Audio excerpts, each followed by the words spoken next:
A fireplace and food. I typed back one line. Even a rotten pear can quench your thirst in a pinch, but I'm not that thirsty. Then I opened Lin Caning's chat. This woman had gone even further than Fong Yuqing. She'd sent a series of, let's call them, extremely suggestive selfies. The kind that would have ended her social life permanently if they leaked in normal times. Every angle she could think of, every pose in her limited repertoire. She'd basically turned herself into a human advertisement, and the product she was selling was herself. My reply, my heart feels nothing. In fact, I kind of want to laugh. Blocked both conversations. Moved on with my morning. I knew what was coming next. These two had seen my paradise. They'd tried sweet-talking, flirting, confessing, and sending pictures. None of it worked. When charm fails, desperate people escalate. It was only a matter of time before they tried something more aggressive. And sure enough, through my cameras later that day, I watched the drama unfold. Fong Yuqing, despite being publicly humiliated by Lin Caning's betrayal, swallowed her rage and went to her former bestie's room. Because when you need an accomplice, grudges become luxuries you can't afford. Zhang Yi is watching us freeze and starve while he lives like a king. We can't just sit here and die. That apartment should be OURS. We need to take it from him. If we have to, we'll kill him. She actually said it. Kill me. The woman who'd been batting her eyelashes and calling me Gidge 12 hours ago was now planning my murder. From, I want to be your woman, to, let's murder him and steal his house in less than a day. The emotional whiplash should have caused a concussion. Lin Caning didn't even hesitate. Yes, he deserves to die. He should be thrown out to freeze. That apartment belongs to us. Two women who'd been rolling on the floor pulling each other's hair yesterday were now united by a common goal. Breaking into my home, possibly killing me, and taking everything I had. I watched them through my cameras, plodding away in their freezing apartment, their breath visible in the cold air, their eyes glowing with desperation and malice. Adorable. They wanted to storm a fortress that could resist military explosives, defended by a man with crossbows, guns, and 300 surveillance cameras watching every hallway. Too hungry, freezing women with no weapons versus an 8 million yuan safe house engineered to stop armies. I almost felt bad for them. Almost. Then I remembered the whole, boiling my ribs for soup, thing from my previous life, and the feeling passed immediately. I poured myself another glass of wine and went back to my game. Come and get it, ladies. The door's right there. It's only 20 centimeters of aerospace alloy. Fong Yuqing, the evil genius of the duo, had a brilliant idea. Call in Zhou Peng, her personal simp. This guy was basically a human golden retriever, except golden retrievers have more self-respect. He'd literally walk into traffic if Fong Yuqing batted her eyelashes the right way. The dude used to work at the warehouse, had decent food stocked up, and gave most of it away to her. For what? Absolutely nothing. He genuinely believed she'd marry him someday. Bless his delusional heart. The moment Fong Yuqing called, Zhou Peng came running over like he'd won the lottery. She immediately turned on the waterworks, full soap opera mode. Zhang Yi tried to force himself on me. I just asked for food, and he wanted me to sleep with him. Boo-hoo-hoo. Pure fiction. Academy Award material, honestly. Zhou Peng ate it up like it was his last meal, which, given how skinny he was, might actually be true. His brain went straight to hero mode. I'll kill him, he screamed, chest puffed out like a rooster who just discovered protein powder. These two scheming women had prepared entire scripts to manipulate him, but they didn't even need page one. The man volunteered for violence before they finished the opening act.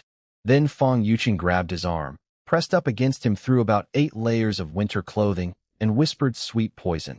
Zhang Yi's house has food and a fireplace. Let's take it and live there together. Zhou Peng's brain short-circuited instantly. Living with Fong Yuqing? He would have stormed a military base for that deal.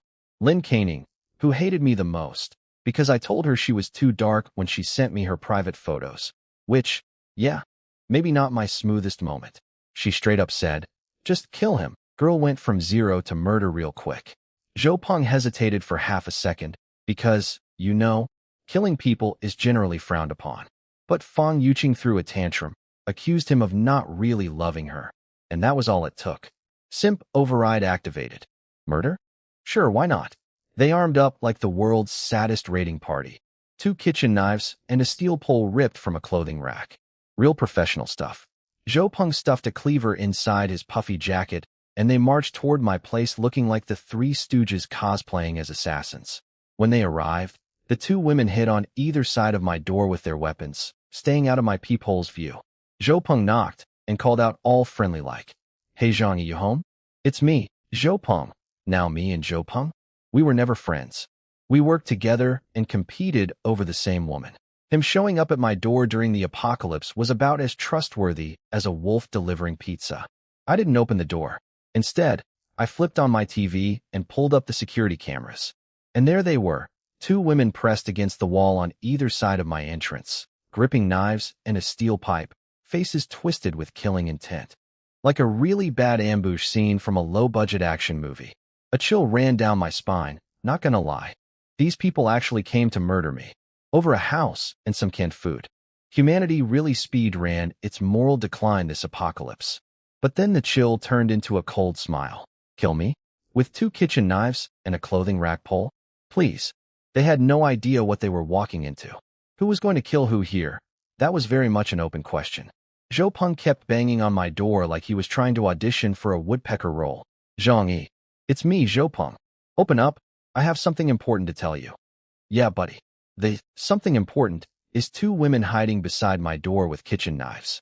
Real subtle operation you got there.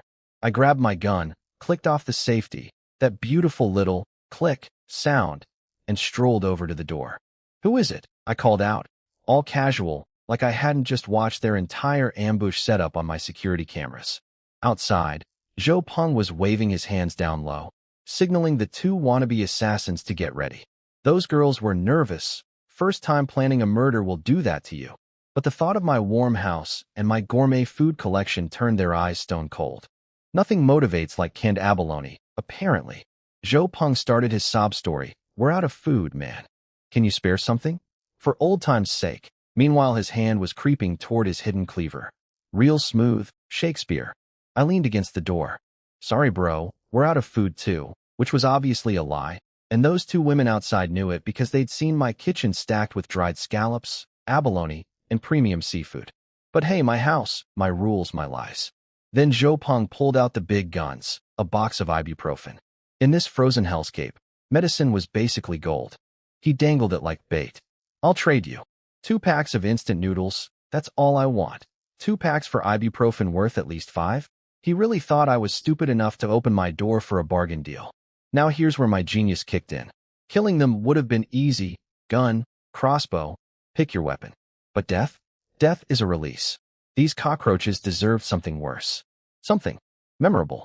I walked over to my trash can, grabbed an empty sports drink bottle, and, well, I'd just chugged several beers, so nature was calling loudly. I aimed, I fired, and that bottle filled up nice and warm, complete with a frothy head. A freshly brewed artisan beverage, if you will. Ibuprofen? Let me think about it, I said, casually chatting while conducting my liquid business. They could hear some kind of water sound through the door, but had absolutely no clue what was happening. Their faces were probably lighting up thinking I was coming around. Zhou Peng pressed harder. "Come on, open up. We're co-workers." 2 noodle packs, great deal. I climbed onto a stool, positioned myself at the shooting hole above the door, and poured my warm, freshly produced, iced tea, a full bottle, foamy and steaming, right onto their heads. The 3 of them froze, warm liquid cascading over them in negative whatever degrees weather. For one beautiful second, they were actually happy about it. "Oh, hot water. It's warm." Then the smell hit. This is pee." The screaming that followed could have shattered glass. Both women dropped to the ground, vomiting their empty stomachs out. Zhou Peng went absolutely nuclear, pounding on my door with his fists. "Zhang Yi, you in percent at. Get out here. I'll kill you." Punching a military-grade alloy door with bare fists. Bold strategy. His hands were the only casualties. My laughter echoed through the hallway. "How's my pee taste? Refreshing? You 3 morons actually thought you could get one over on me." Zhou Peng lost it completely. He whipped out his cleaver and chopped at my door with everything he had. One tiny problem. My door was built from solid alloy, the kind that could survive an RPG blast. That knife hit my door like a toothpick hitting a tank. The rebound force ripped the cleaver right out of his grip. It went spinning past his head, and sliced a long gash along the way. His hand split open from the impact too, blood everywhere. Fun biology fact: skin is more fragile in winter, and pain feels way worse. Zhopeng learned both lessons simultaneously. AHHHH. The two brave warrior women took one look at Zhou Peng's blood fountain, and their murder courage evaporated instantly. They abandoned their wounded simp and bolted like rats fleeing a sinking ship. I stood inside, weighing my gun, thinking about stepping out and putting a bullet in each of their legs. Wounded in this frozen apocalypse? That's a death sentence with extra suffering. Tempting. But then I thought, nah? 3 cornered, desperate psychos outside my door. Even with a 99-point-something% chance of winning, that 0-point-something% chance of getting stabbed by a panicking idiot wasn't worth it. My life was way too comfortable to gamble on pride. Call me the king of playing it safe. I had food, warmth, beer, and video games. Why risk any of that for the satisfaction of shooting 3 losers? No rush. I'll just sit here and outlast them. Let's see how many days they survive in this apocalypse. I plopped back onto my couch and picked up my game controller. Life was good. Meanwhile, back at Fang Yuqing's place, Zhou Peng collapsed onto her sofa, shaking and bleeding, still traumatized from his near-death experience with his own knife. And Fang Yuqing? Did she comfort her loyal soldier? Tend to his wounds? Show any gratitude? She screamed at him. Get off my sofa. You're dripping pee on it. Romance is truly dead. And Zhou Peng? Did he finally wake up and realize this woman treated him like a used napkin? Nope. This legendary simp actually thought about it and decided. She was right to yell at him. He hadn't done his job properly. And how dare his filthy, urine-soaked body touch Her Majesty's furniture?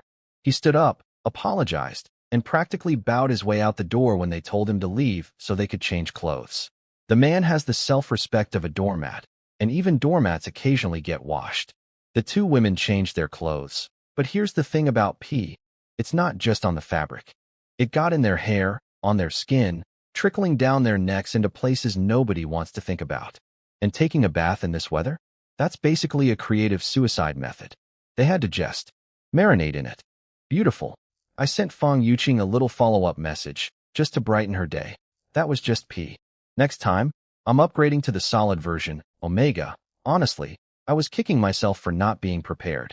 If I'd had advance notice, I would have gone full biological warfare. Their faces probably turned green reading that text.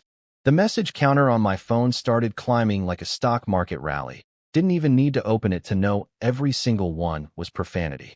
I hopped into the neighborhood group chat for some entertainment, and boy, did it deliver.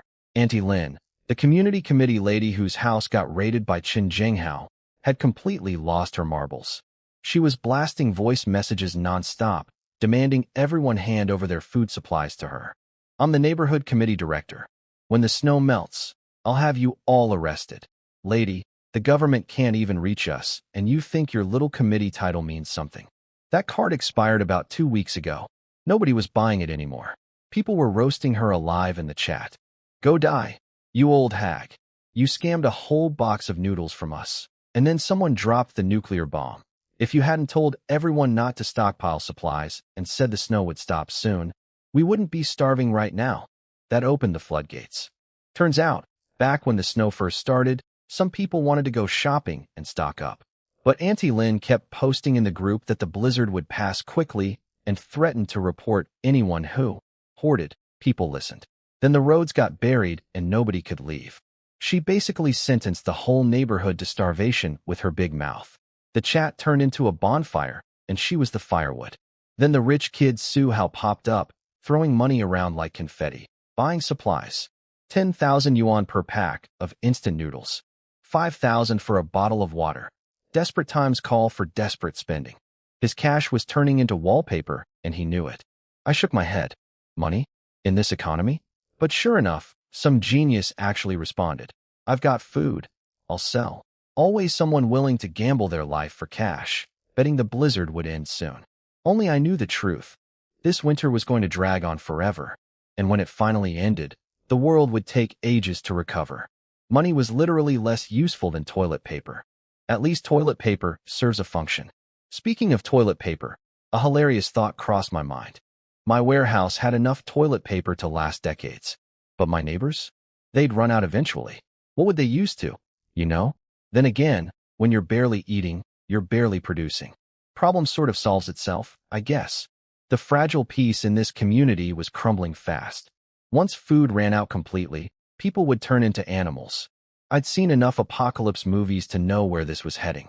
Next day, the dynamic duo showed up at my door again. Begging, crying, the whole show. Please let us in. We're freezing to death.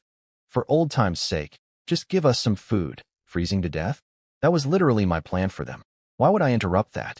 I checked my cameras and almost burst out laughing. These two idiots brought umbrellas this time. My golden shower yesterday left such deep psychological scars that they came prepared for rain. Indoor rain. From above a door. Incredible. Obviously, I wasn't opening that door. They definitely had knives hidden on them, ready to gut me the second I turned the lock. These women had the acting skills of soap opera stars, but the subtlety of a sledgehammer. Time to get creative again. I opened my pocket dimension and rummaged through the warehouse junk I'd stored. Way in the back, in the toy section, jackpot. 2 stink bombs. The prank kind that releases the most ungodly, gag-inducing smell imaginable. And the best part? Water and detergent can barely wash it off. I listened to their pathetic pleading through the door, grinned my most evil grin, grabbed those stink bombs, and walked toward the entrance. Umbrellas won't save you from this, ladies. I lit those stink bombs and chucked them through my shooting hole like tiny grenades of pure evil. They hit the ground and immediately started pumping out thick black smoke that smelled like someone cracked open a barrel of sewage that had been fermenting since the dinosaurs died.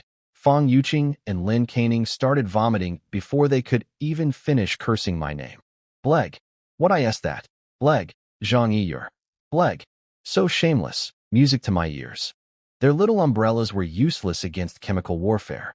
They fled down the hallway, gagging with every step. Beautiful retreat. 10 out of 10. I sealed my shooting hole shut. My house had a proper air filtration system built in, so not a single molecule of stink got inside. I watched their stumbling, puking escape on my security cameras and laughed until my stomach hurt. Then my neighbor, some young couple next door, messaged me complaining about the smell. Zhang Yi, what did you throw out there? It stinks. Please think about your neighbors. My response? Come fight me about it. Then I blocked them. Life's too short for neighborly diplomacy during the apocalypse. They tried complaining about me in the building group chat, but nobody cared. Everyone had bigger problems than hallway odor. Being a shameless jerk felt surprisingly liberating, honestly. Then that afternoon, a sound woke me from my nap that wiped the smile right off my face. Bang! A gunshot. Inside my building. My expression went serious real fast. I rushed to the TV and pulled up the security cameras. What I saw made my blood chill. Chen Jinghao, the guy with the broken leg, was standing outside a third-floor apartment holding a black pistol. That cold, dark metal gleam was the kind of thing that makes your soul shiver. The apartment door was open, and through the camera angle I could see 2 legs on the floor inside. Not walking legs. Lying down forever legs. His little gang of punks were strolling out carrying food, candles, and supplies, grinning like they'd just won a shopping spree. The third-floor resident was dead, or close enough that it didn't matter, shot and stripped of everything. Chen Jinghao had timed it perfectly. Every morning around 10, people went out together to dig snow and melt it for drinking water. Group activity, shared body heat, daily routine. He hit right when the door was open and the target was vulnerable. Smart and terrifying. Then my phone buzzed. Chen Jinghao had dropped a voice message in the building group chat, going full warlord. Nobody's coming to save us. We're on our own. I'm taking charge of Building 25 now. Everything here is my call. Behave, and I'll let you live. Step out of line and... ha. Then he posted 2 photos. One of his gun. One of the third-floor resident lying in a pool of blood. The group chat that was usually buzzing with arguments went absolutely dead silent. Complete ghost town. Every single person was terrified. These were normal people who'd never seen violence like this in their entire lives. Now there was a murder scene in their own building, posted with a smiley emoji energy. I had to give the man credit. Chen Jinghao is no fool. He played it perfectly, carrot and stick. He didn't just threaten everyone. He also promised protection if they obeyed. Because he knew his limits. 1 gun, limited bullets. I knew from experience that ammo was tightly controlled in this country, since I paid a fortune and only got 100 rounds myself. His little crew was 5 or 6 guys max. 50-something apartments in this building, over 100 people. If everyone rushed him at once, his crippled self was toast. The genius of it was human psychology. Nobody would unite because everyone thought they had time. People on higher floors figured, he killed the 3rd floor today, 4th floor tomorrow. I'm on the 15th floor, that's weeks away. Someone below me will definitely fight back before then. And the 4th floor people thought, he might not go in order. If I resist, I'm definitely dead. Better to stay quiet. Maybe someone else dies first. Everyone waiting for someone else to be the hero. Classic. Did I care? Not even slightly. Chen Jinghao couldn't touch me. My door could eat RPG rounds for breakfast. If that one-legged gangster showed up at my entrance, his life would be in my hands, not the other way around. As for my neighbors getting robbed and murdered, zero of my business. They chose to be ostriches with their heads in the sand. I wasn't about to play superhero and risk my comfortable life saving people who wouldn't save themselves. Then my phone exploded with notifications, hundreds of messages in seconds. Someone had created a new group chat, this time without Chen Jinghao and his crew. The residents were trying to organize, huddle together against the threat. I didn't say a word. My safety was guaranteed no matter what. I just wanted to grab some popcorn and watch what these people would come up with. The new group chat lit up like a Christmas tree on fire. Everyone was panicking and sharing intel. Chen Jinghao had hit 3 apartments total. He broke into all of them. The 2 young guys in 301 tried to fight back, got shot dead. The other 2 apartments, 302 and 401, saw what happened and handed over everything without a peep. Smart? Maybe.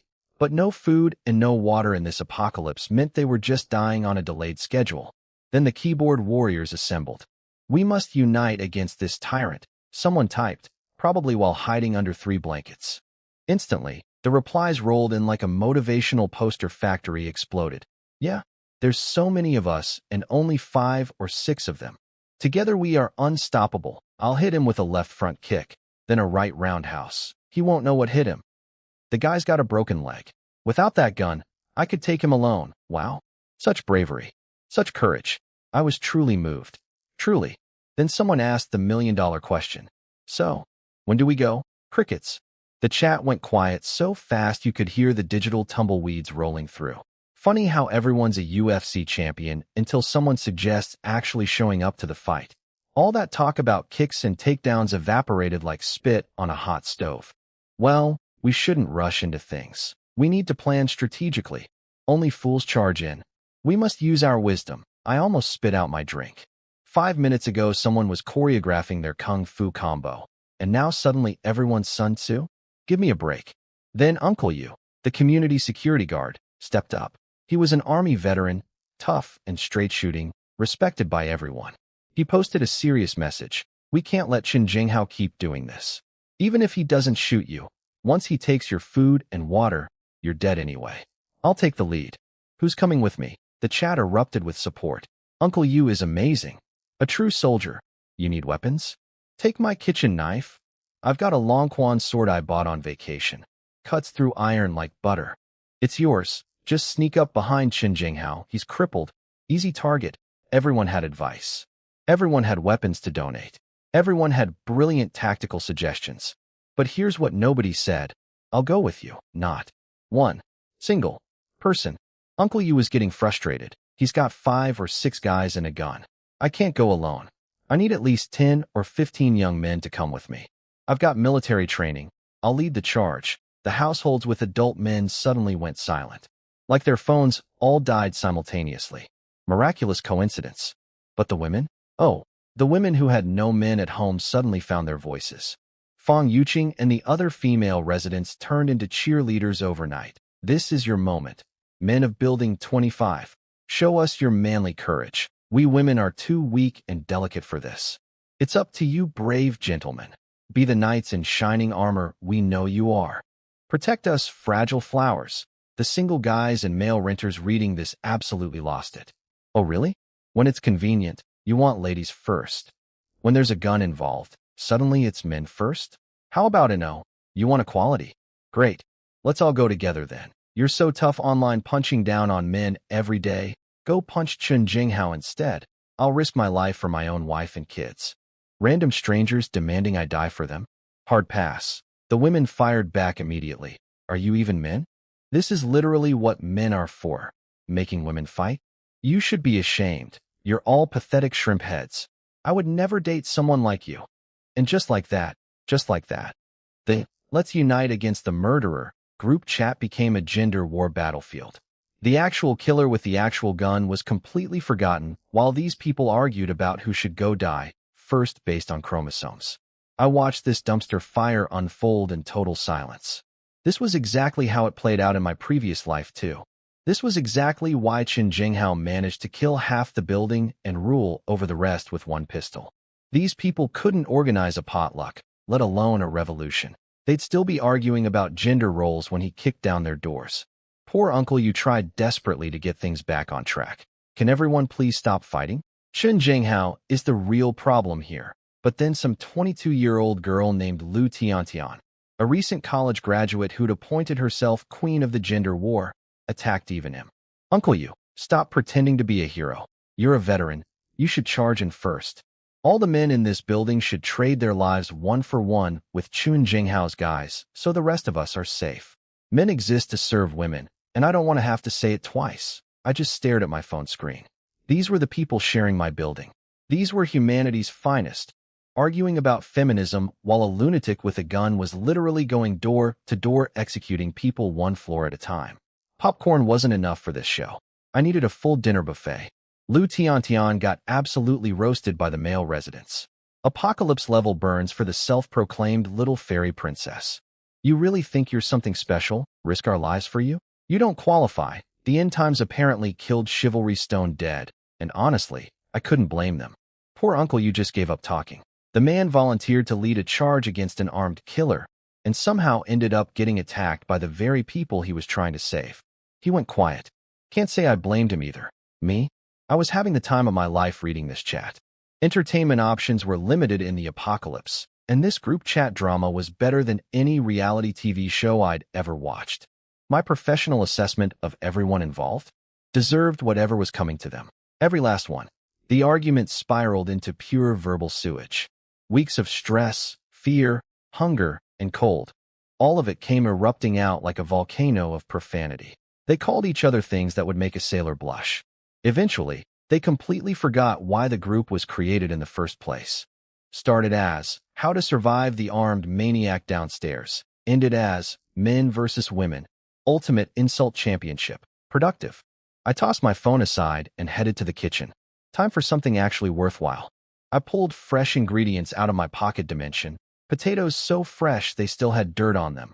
Ginger and garlic like they'd been picked 5 minutes ago. And beef brisket so beautifully red, it looked like a magazine cover. Walmart really knew how to source quality stuff. Credit where it's due. I made a big pot of potato-braised beef brisket and stuck little flatbreads around the edge of the pot. The classic ground pot chicken technique. When it was done, those breads had soaked up all the rich, beefy broth and turned into little pillows of heaven. Chef Zhang Yi, at your service. Check my phone again. Fong Yuqing and Lin Caning had sent me a flood of messages, and this time, no threats, no tricks, just pure, desperate begging. Qin Jinghao's murder spree had absolutely terrified them. Two scheming little flowers with zero combat ability, realizing they were probably next on the chopping block. They'd seen my tank of a door and understood that my apartment was basically a fortress of safety in a building full of death. Fong Yuqing pulled the romance card. Zhang Yi, no matter what happened between us, you loved me once, right? You can't just watch me die. I know you act tough, but you're soft inside. Please, save me.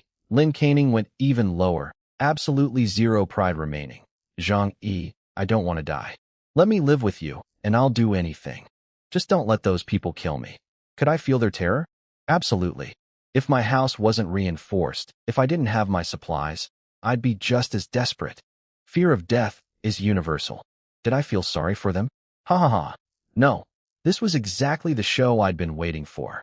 The more desperate they got, the happier I became. Call me cruel, but these were the same women who showed up at my door with kitchen knives yesterday. I didn't respond with words. Instead, I slowly, lovingly filmed a video of my dinner setup. Big steaming pot of beef brisket stew front and center. Fireplace crackling with warm golden flames in the background. Cozy, peaceful, practically a winter cabin advertisement. Then I sent it to both of them. Outside my windows, howling wind and deadly blizzard. Inside my home, a cooking show paradise. For two starving, freezing women who might not survive the week. That video was psychological warfare of the highest order. They sent back torrents of begging messages. Please let us in. Please let us live with you. Please, please, please. I left them on read. No yes, no no.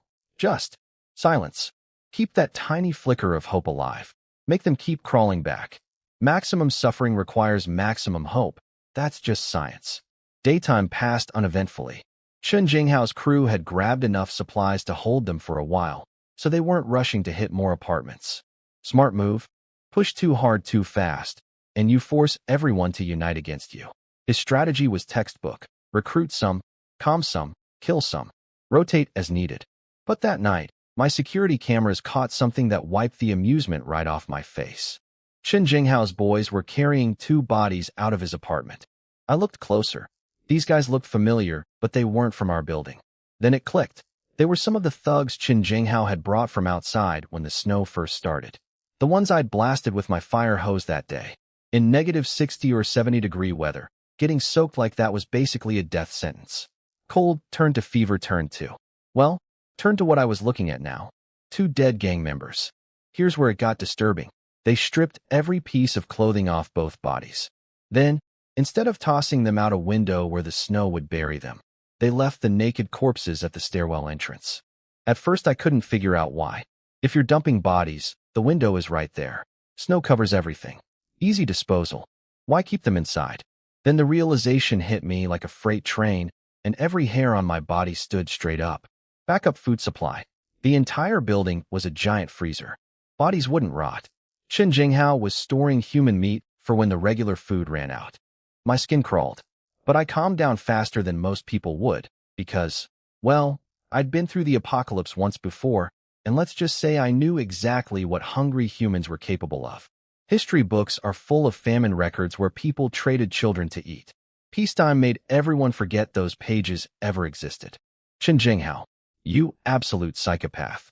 Even I had to tip my hat to that level of cold-blooded planning. Plenty of people understand the logic of survival. But to look at your own dead followers and think, don't waste the protein, before your regular food even runs out? That's a special breed of monster right there. After the killing at 301, the whole building went dead quiet. Nobody dared speak in the original group chat anymore.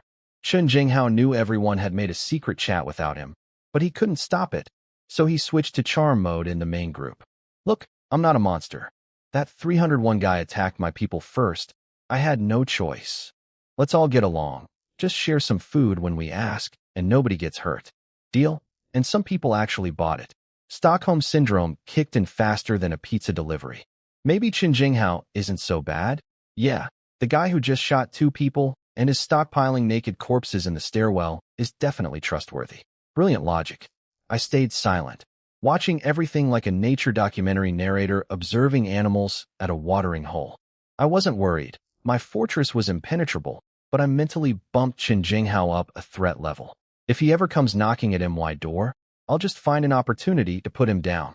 Simple as that. The fragile peace lasted exactly one day. People still needed water to survive, which meant sneaking downstairs to dig snow. Chen Jinghao had posted lookouts. His gang had already devoured everything they stole on day one. These guys ate like they were at an all-you-can-eat buffet during their last hour on Earth. Now they were hungry again, eyes bloodshot, treating every resident like a walking grocery store. I opened the new group chat and immediately started grinning. Guess who got caught? Guess.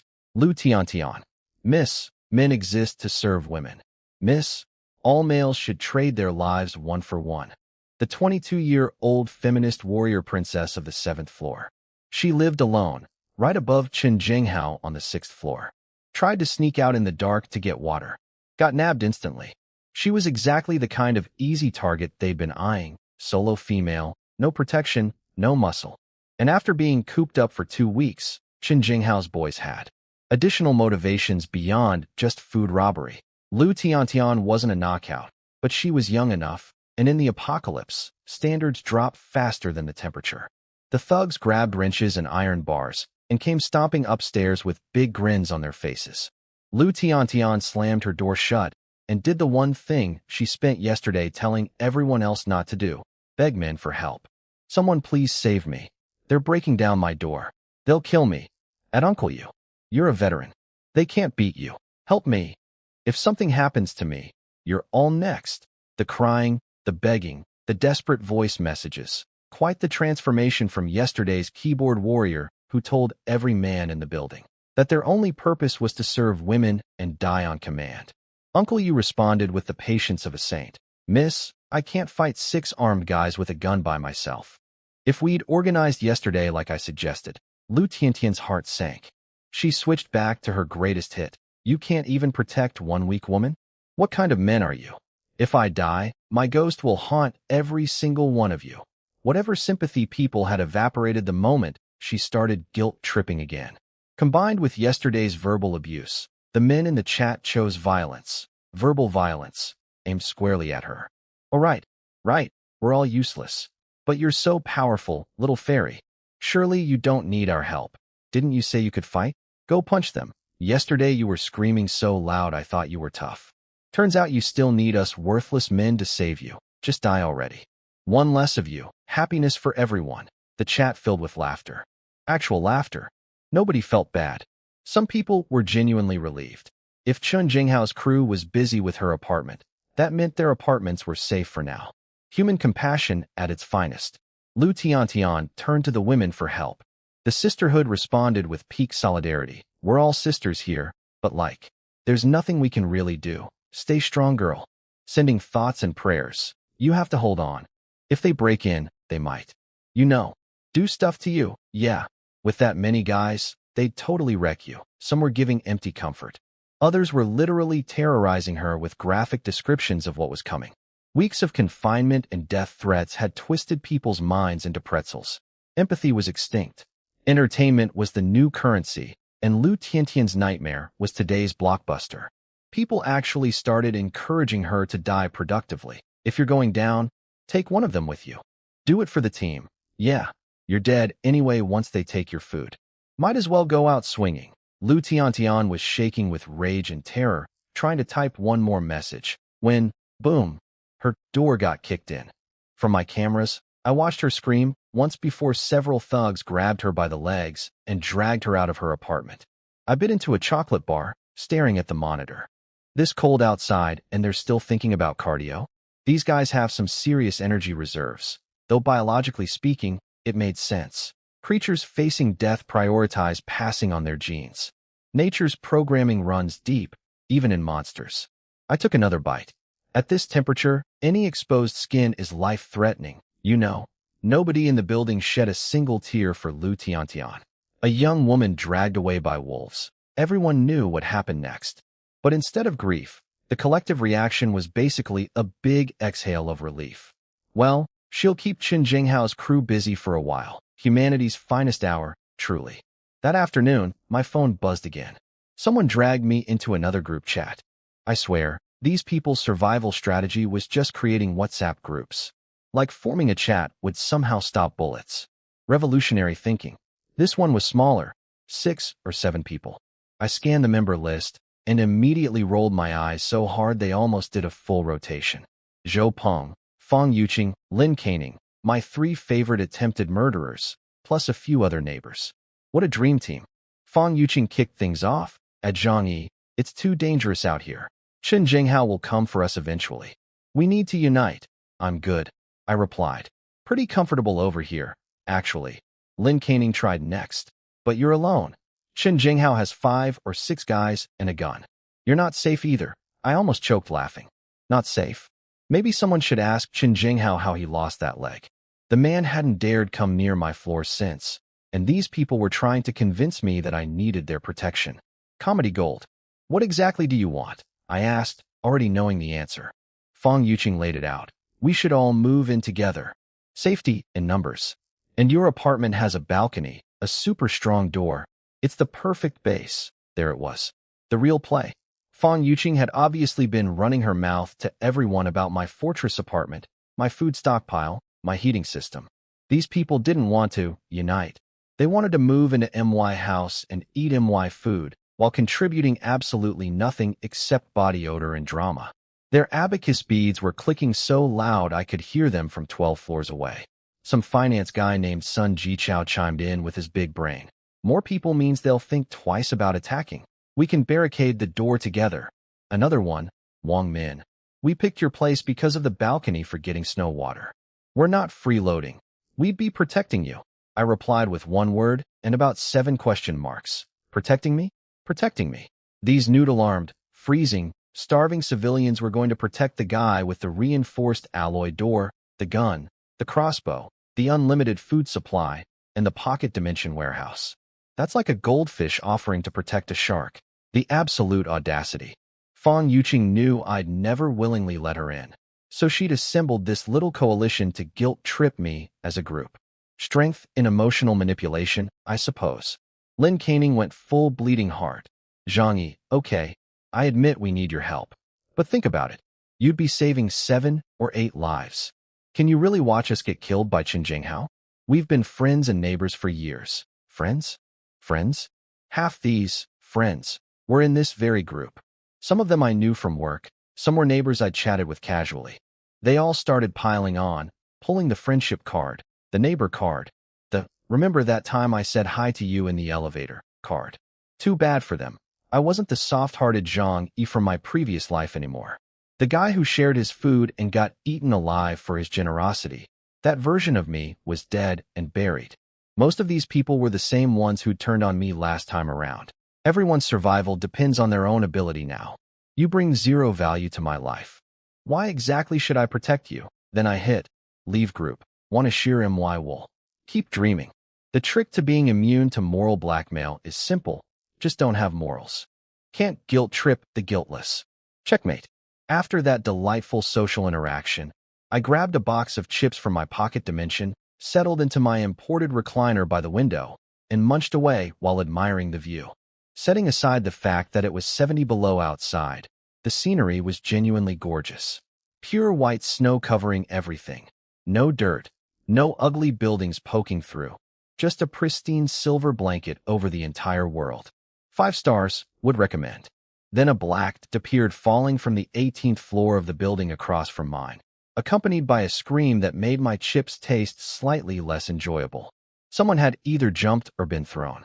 They plunged into snow that was 6 or 7 meters deep.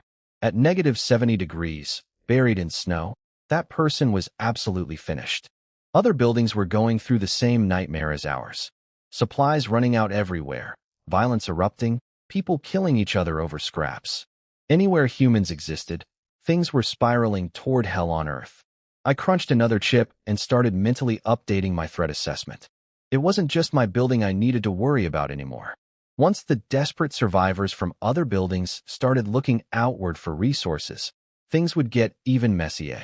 In the apocalypse, danger could come from literally any direction. Another chip. Still a nice view, though. Chen Jinghao's reign of terror had racked up 5 kills across several apartments, and the surviving residents finally started doing what they should have done days ago, grouping up.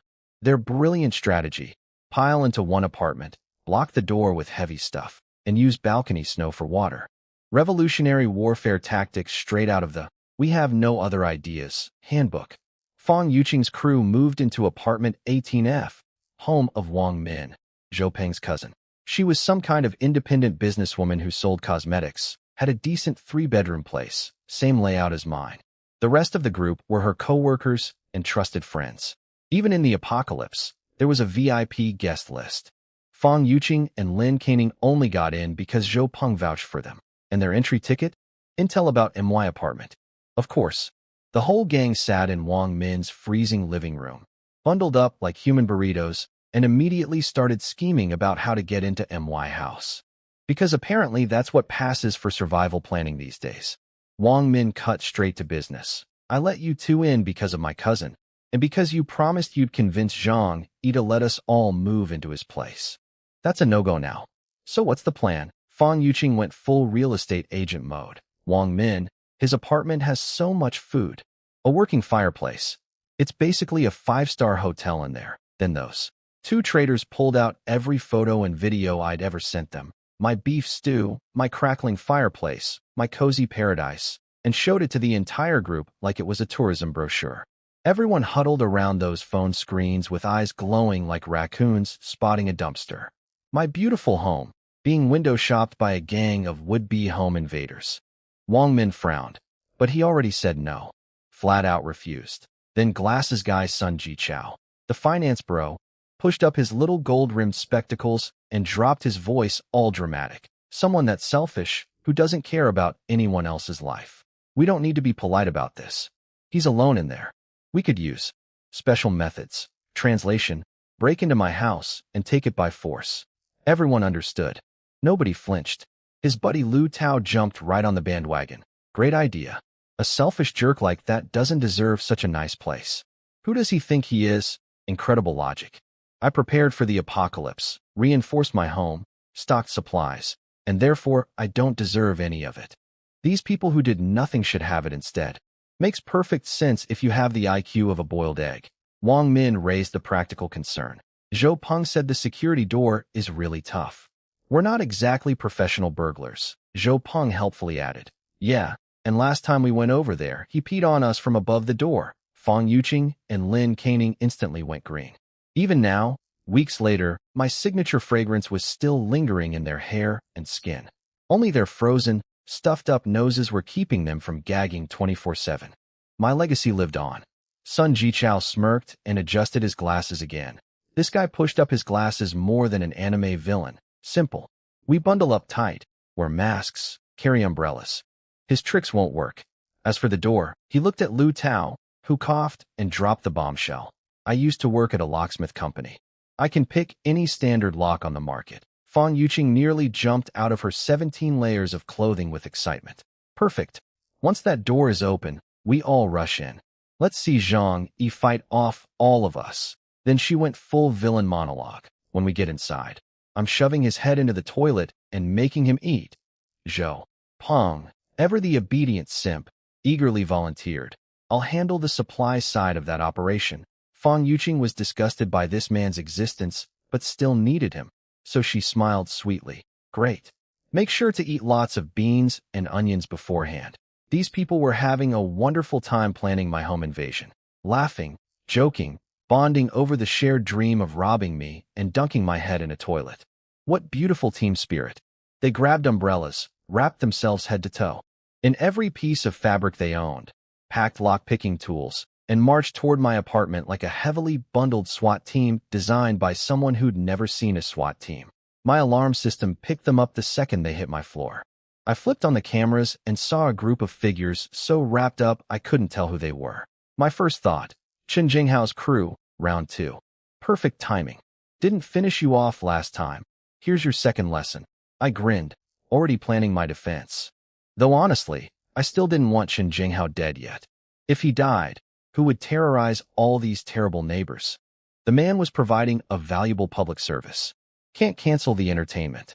They set up near my door and immediately popped open their umbrellas, a pea and stink bomb defense formation.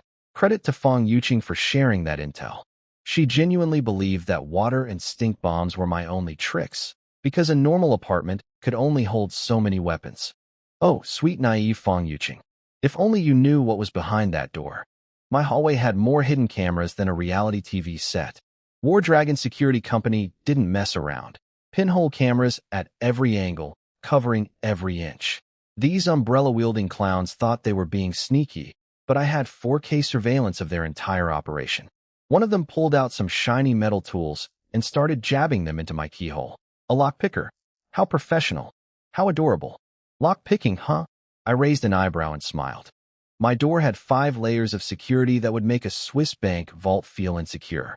You'd need a world-class locksmith just to crack the first layer.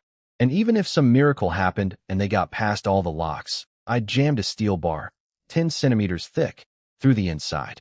You'd need a car ramming at full speed to break that thing. Human muscle? Please. But here's the thing. I'd actually planned for someone trying to pick my lock. Because I'm not an amateur. I pulled out my phone, opened the Safe House Control app, and tapped one little button. Zazz sap. Massive electric current shot through the entire door surface. Lu Tao, the lockpicker with the impressive resume, let out a scream that probably registered on earthquake monitors. The current grabbed him like a fist and wouldn't let go. His body locked up, tools fused to his hands, smoke rising from his clothes. His friends' faces went white as printer paper. They stumbled backward in pure terror. Save me, Lu Tao begged, face twisted in agony. Nobody had insulated gloves. Nobody had a plan for this. They just stood there with their mouths open, watching their buddy get slow-cooked like a rotisserie chicken. Smoke, the smell of burning fabric, and something worse. Then, thud, he collapsed. Clothes burned to shreds, skin on his arms, and face charred black. Dead. Very, extremely, thoroughly dead. The women screamed. Watching someone die right in front of you hits different than planning a home invasion from a warmish living room. Me? Corner of my mouth went up. A little smile. Felt pretty good, actually. Could anyone really blame me? These people came to rob me, to take everything I'd built, probably throw me out to freeze. Play stupid games, win electrifying prizes. Wang Min and the others were shaking in their boots. Plan failed. Locksmith, extra crispy. Sun Jichao, the glasses pushing finance bro, saw his best friend smoking corpse and completely lost it. Zhang Wai, you son of a... Get out here. He grabbed a shovel and started whacking my door with everything he had. Clang, clang, clang. Loud enough to be heard several floors away. The door didn't even dent. Paint chipped off, revealing the thick alloy underneath. That shovel was basically massaging my door. I strolled up to the other side, hands in my pockets, voice dripping with amusement. You came to smash my door, and you're surprised things went badly? Isn't being alive nice? Why ruin it? Wang Min screamed back. We came to talk about living together. How could you kill someone? You're worse than Qin Zhenghao. You're a murderer. Hearing a woman's voice, I realized. Oh, this wasn't Qin Zhenghao's crew. This was Fang Yuqing's little invasion squad. Did I feel bad about frying Lu Tao? Not even a microscopic amount.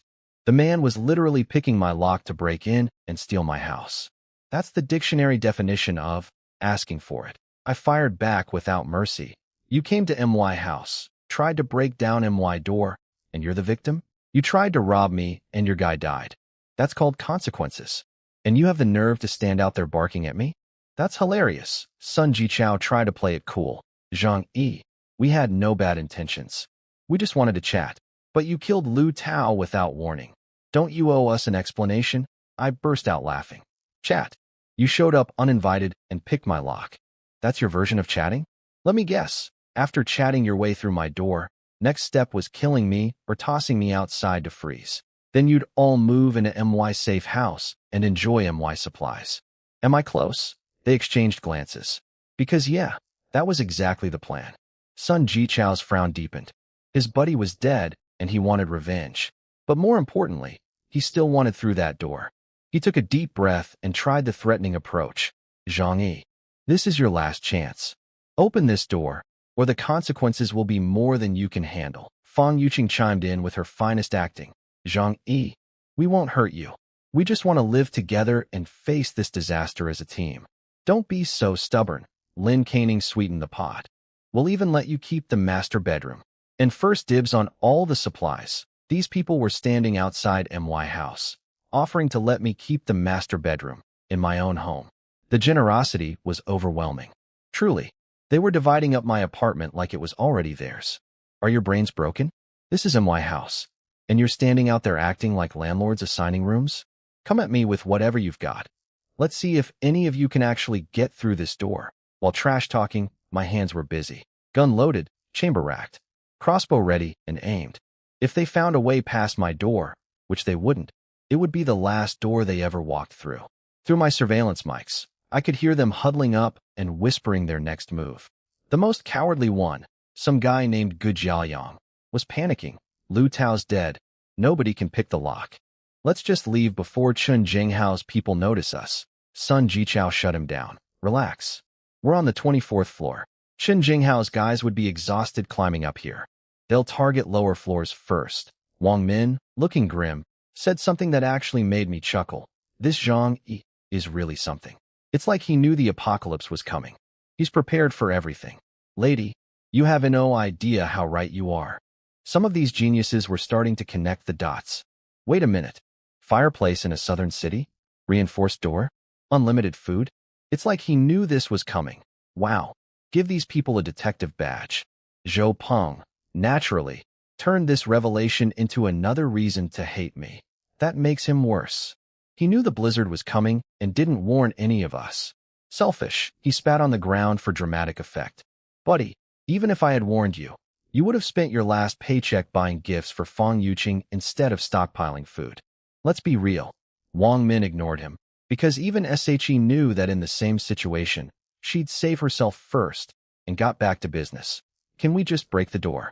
Down by force, she looked at the three remaining men, Zhou Peng, Sun Jichao, and some nervous guy named Gu Jiaoyang. The demolition crew. 3 hungry, freezing dudes versus 20 centimeters of military-grade steel.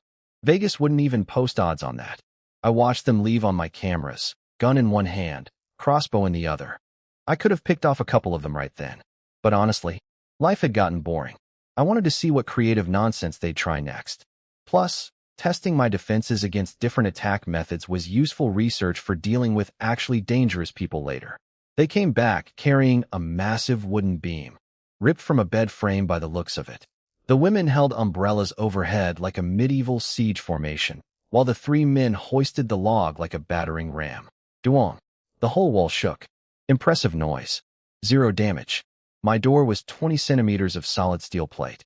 Unless the Incredible Hulk was hiding in their group, this thing wasn't budging.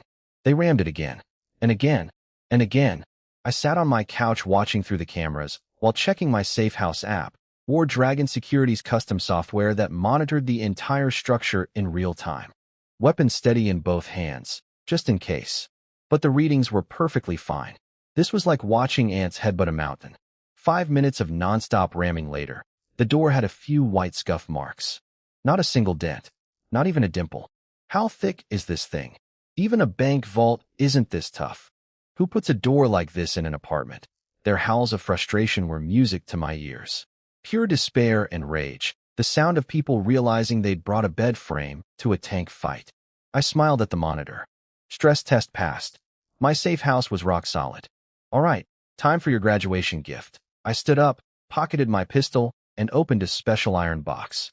Inside, 20 crossbow bolts, every single one covered in rust. Now, these were high-quality alloy bolts that normally wouldn't rust in 100 years. I deliberately corroded them. Why? 2 beautiful words: tetanus infection. In a world with 0 medical care, a rusty bolt scraping your skin meant the wound would get infected, then ooze pus, then rot. The victim either hacks off the infected limb to survive or dies in screaming agony over several days. Not fast, not clean, just slow, excruciating suffering. I'd learned from Chen Jinghao's case. I broke his leg, and he still survived. Next time, this would finish the job. I climbed up to my shooting hole, loaded a tetanus bolt, and grinned like the devil himself. The umbrella squad below couldn't see a thing above them. Perfect. Thwip. The bolt punched straight through an umbrella like it was wet tissue paper. Someone screamed. Before they could even process what happened, THWIP. Second bolt, second scream. I reloaded. Fired again. People were finally scrambling, shrieking, running in every direction like cockroaches when the lights come on. I kept shooting, calm as a guy at a carnival booth, deliberately aiming for arms and legs. Kill shots were too merciful. I wanted these people to feel their bad decisions for days. Out of the original 6 still alive, I tagged 3 of them. One unlucky soul caught 2 bolts. They fled around the corner before I could give everyone a souvenir, but that was fine. I shrugged. Those 3 were walking dead anyway. Rusty bolts and open wounds, no antibiotics, no hospital, sub-zero temperatures. Their flesh would rot off the bone. It was just a matter of how many days of screaming they had left. The others? I had all the time in the world. Time was my weapon, and it never ran out. Did I chase them down to finish the job? Absolutely not. Even a 1 in 10,000 chance of getting hurt wasn't worth it. Stay inside, stay safe, stay king. That's the Zhang Yi philosophy. Only concern was ammo consumption. I'd started with 300 crossbow bolts and 300 arrows, and I couldn't exactly go collect the used ones from the hallway. But then, light bulb moment. I opened my pocket dimension and rummaged through the warehouse. Ball bearings. Tons of them, from the industrial section. My crossbow could fire those just fine. Plus, there were toy glass marbles, less deadly but still pack a punch when launched by a professional-grade crossbow. And if all of that ran out, the warehouse was full of metal objects I could reshape into projectiles. I leaned back, thoroughly satisfied. This ammo supply will last me a lifetime. Meanwhile, somewhere on the 18th floor, 7 people had become 6. 3 of them were leaking blood from rusty bolt wounds, and they'd been too terrified to even retrieve Lu Tao's electrocuted corpse from my doorstep. Their big high score, 1 dead friend, 3 infected injuries, 0 food, 0 shelter, and a really bad day, came from my house, left with tetanus. Fair trade. Fang Yuqing, Wang Min, Sun Jichao, and the rest of my fan club scurried back to their hideout like stray dogs running from a thunderstorm. The moment they closed the door, everyone was drenched in cold sweat and gasping for air like they'd just run a marathon, which, in their starving condition, walking 10 steps probably felt like one. My rusty bolts had found 3 targets: Sun Jichao, Zhou Peng, and Gu Jiaoyang. All 3 men. All the ones who'd been closest to my door swinging that battering ram. Meanwhile, Fang Yuqing and Lin Caning, who had conveniently positioned themselves in the back row, walked away without a scratch. Funny how that worked out. At first the cold numbed the pain, so they didn't realize how bad it was. But back inside, they had to peel off their layers to check the wounds. The moment they saw those bolts, caked in rust, every face in the room went ghost white. A clean arrow? Pull it out, splash some alcohol, pop an antibiotic, you're fine. But a rusty arrow with no antibiotics available? That's a one-way ticket to Infection City. Population, you're dead. And not a quick, peaceful death either. The slow, rotting, screaming kind. No. How? Sun Jichao's pupils shrank to pinpoints as the reality hit him. He was staring at his own death sentence sticking out of his body. Slap. Wang Min cracked Fang Yuqing across the face so hard it echoed off the walls. Her friends were wounded. Her cousin was bleeding. One guy was already dead as a doorstop back at my entrance. And it was all because Fang Yuqing talked them into this suicide mission. You did this. You said his door was the only tough part. Why does he have a crossbow?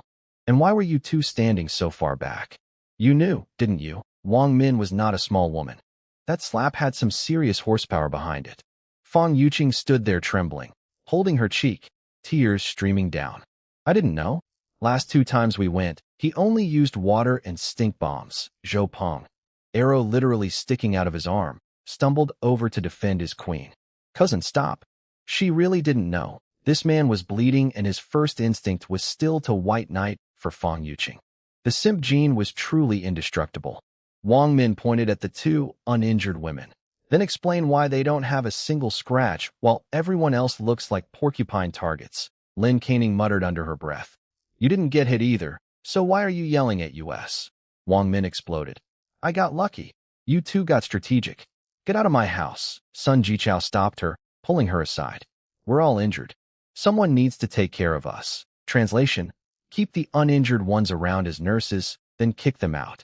Wang Min glared murder at the 2 women, but relented. Fine. Get over here and help. Fang Yuqing and Lin Caning kept their heads down, eyes flickering with resentment, but they went to help treat the wounded. The moment they unwrapped the injuries and saw how deep those bolts had gone, their faces drained of color. My crossbow was professional hunting grade, designed for wild boars and coyotes. On human flesh, those bolts had sunk in deep. No medical training, no surgical tools, no way to safely extract them. One wrong move, and they'd bleed out right there on the sofa.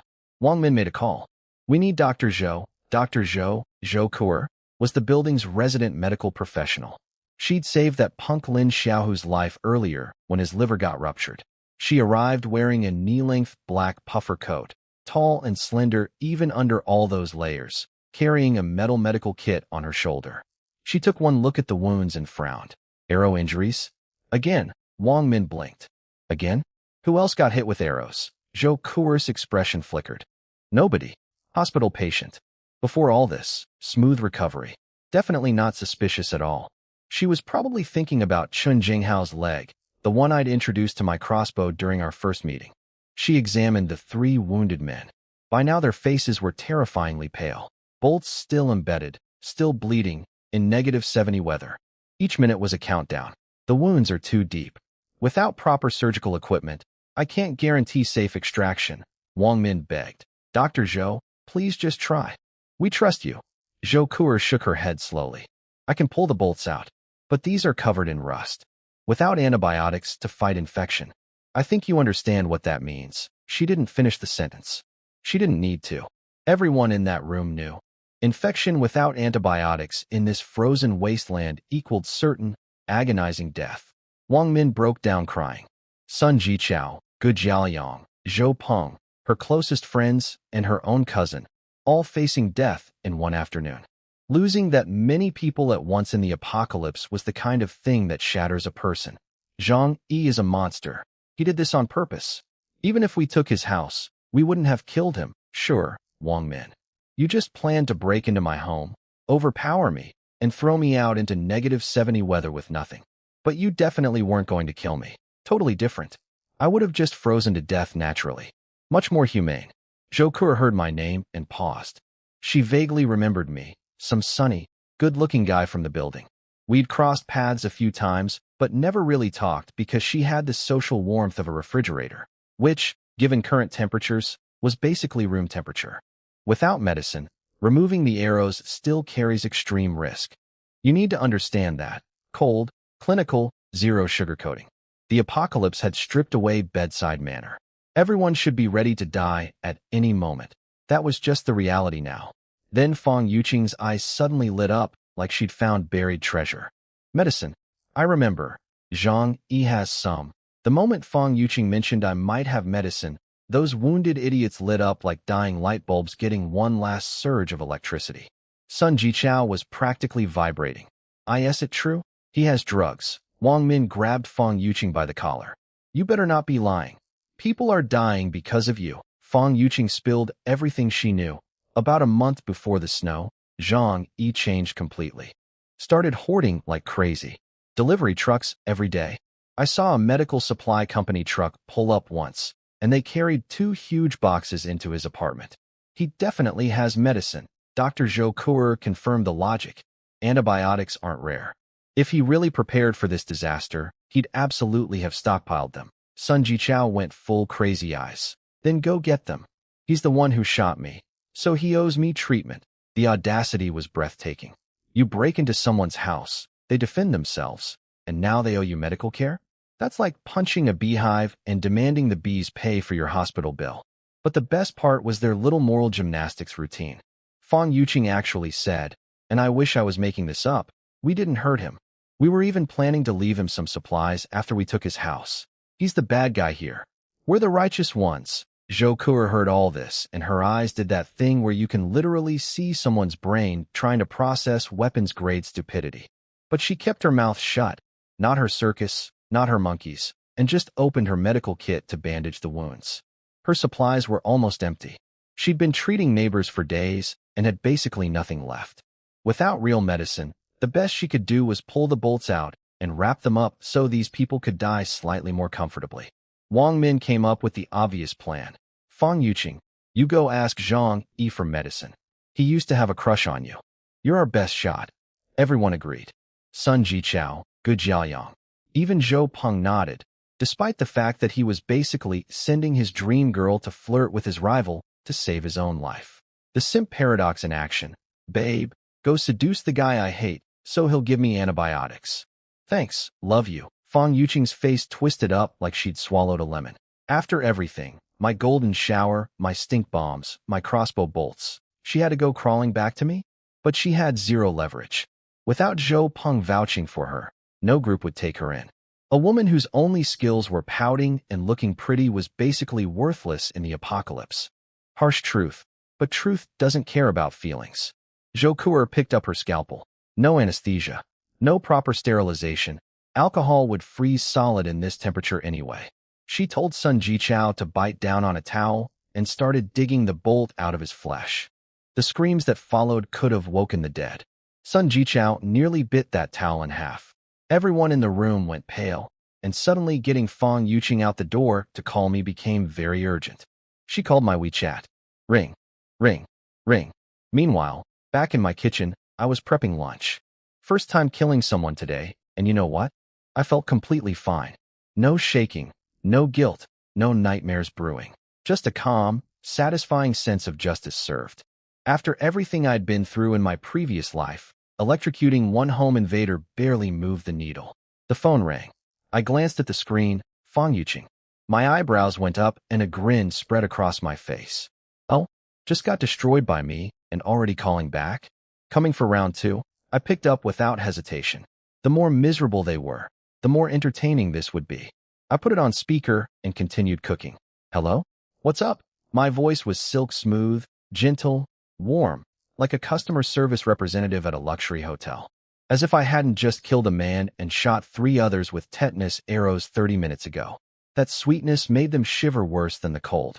Fong Yuqing was crying on speaker too, performing for her audience. Zhang Yi, Lu Tao is dead. Zhou Peng and the others got hit by your arrows. They're dying too. Please, I didn't even pause my chopping. Oh, dead? Well, everyone dies eventually.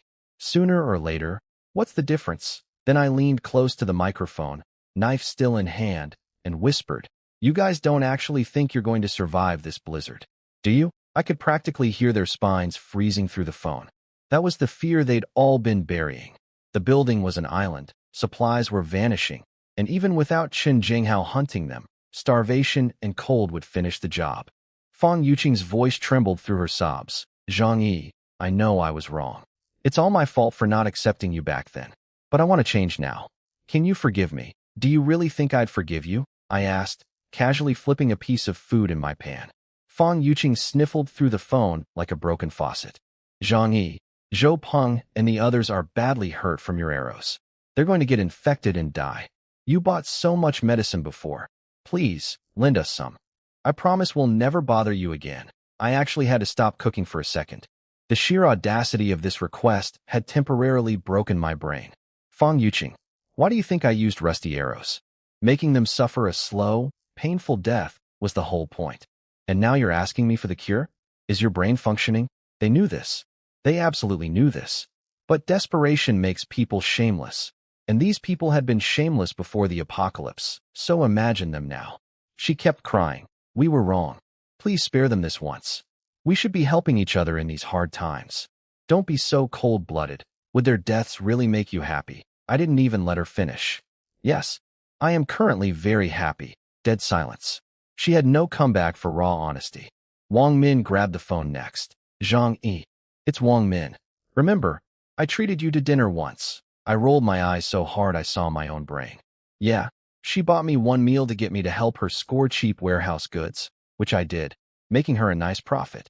And now she was cashing in that dinner like it was a lifetime favor. You seriously think bringing that up is going to work? Wang Min swallowed hard. From the background, I could hear Zhou Peng's muffled screaming as Dr. Zhou dug arrows out of his flesh without anesthesia.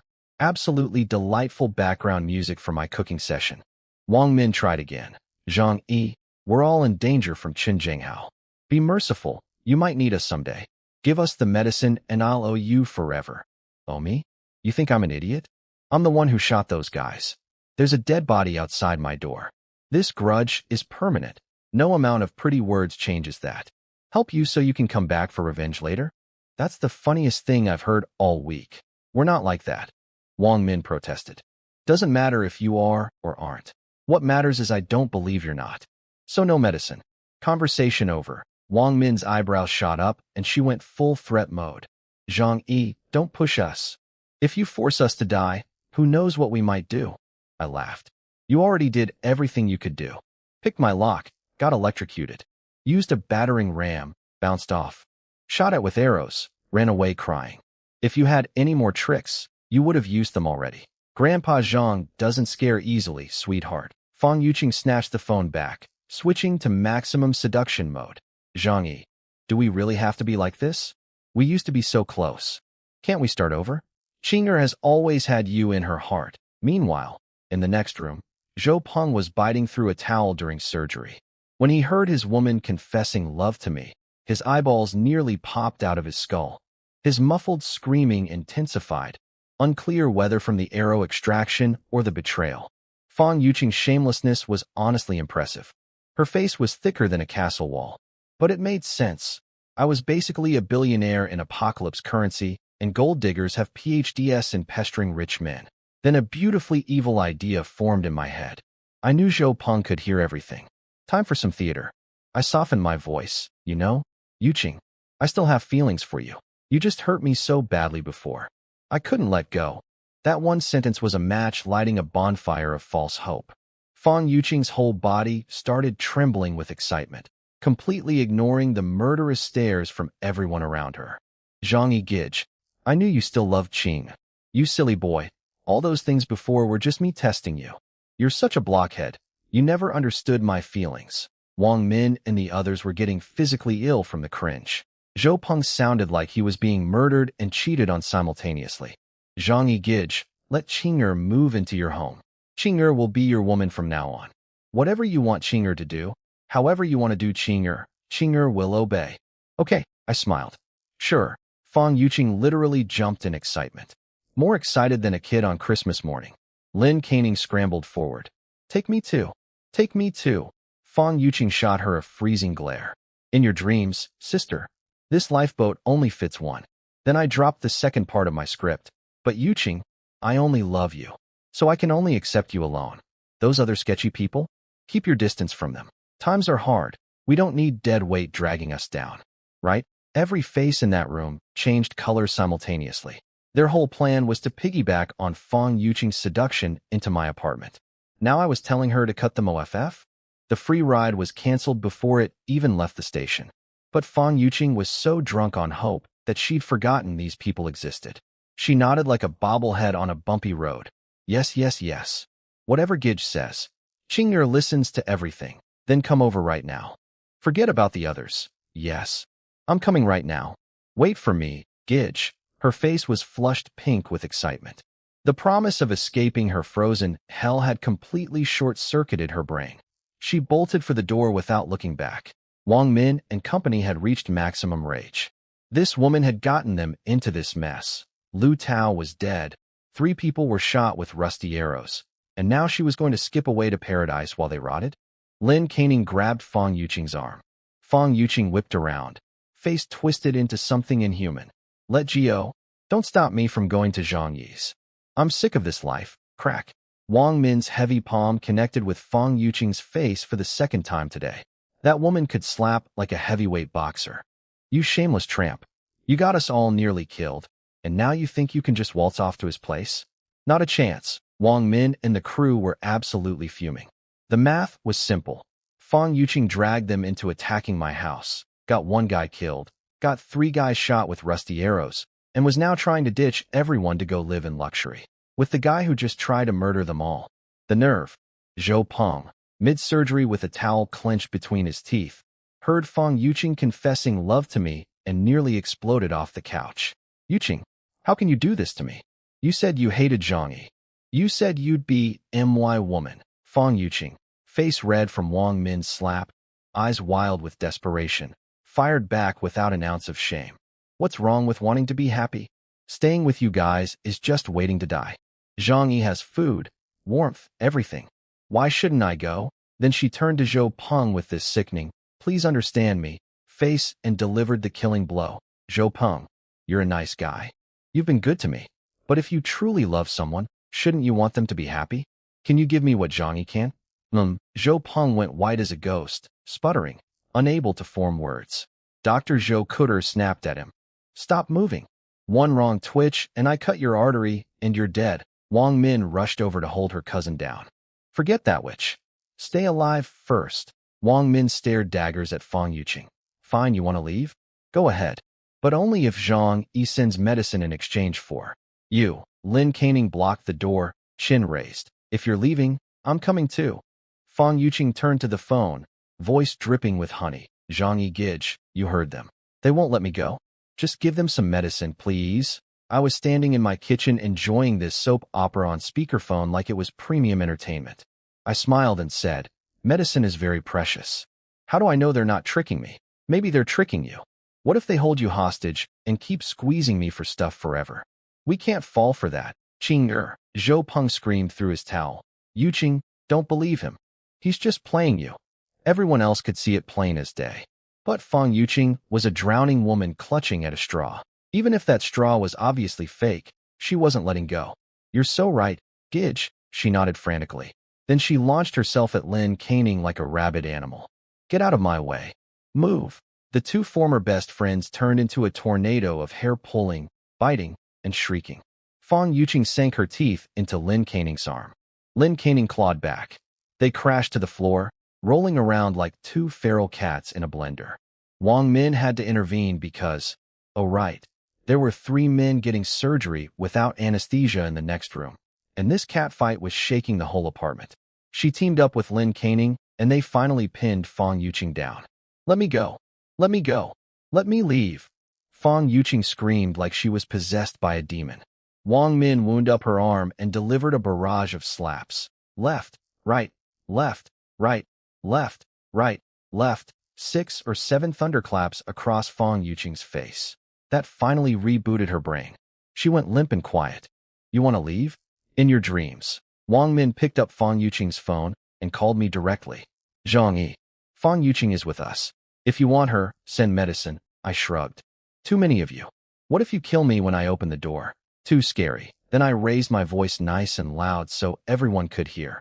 Ching I really want to live with you, but they won't let you come. Please don't blame Gidge. It's not my fault. Fong Yuqing heard every word and let out an agonized howl. She glared at Wang Min and the others with pure venom. In her fractured little mind, they were the villains keeping her from paradise. I hung up with a grin. The cruelest thing in the world? Give a hopeless person a sliver of hope, then make sure they can never, ever reach it. Was I actually going to let that scheming green tea princess into my house? Obviously not. I just wanted to poison their group from the inside. If they killed Fong Yuqing over this, bonus entertainment. Fong Yuqing wailed for a while, then collapsed into heaving sobs. But she didn't blame me, oh no. She blamed Zhou Peng and Wang Min. In her twisted logic, if they hadn't stopped her, she'd be sitting by my fireplace eating gourmet food right now. The delusion was almost artistic. Wang Min looked at Lin Caning approvingly. At least this one had helped tackle Fong Yuqing instead of running for the door with her. Best friends betraying each other at the speed of light. You love to see it. If you want to stay in this group, watch her. Don't let her escape, Wang Min ordered. Lin Caning nodded eagerly. Yes, Wang Jie. Absolutely. Then she looked down at sobbing Fong Yuqing with pure hatred. I will never let her run off alone. If we suffer, she suffers with us. Nobody gets to be happy by themselves. Friendship goals. In the living room, Dr. Zhou Kuer finished the surgeries. No disinfectant.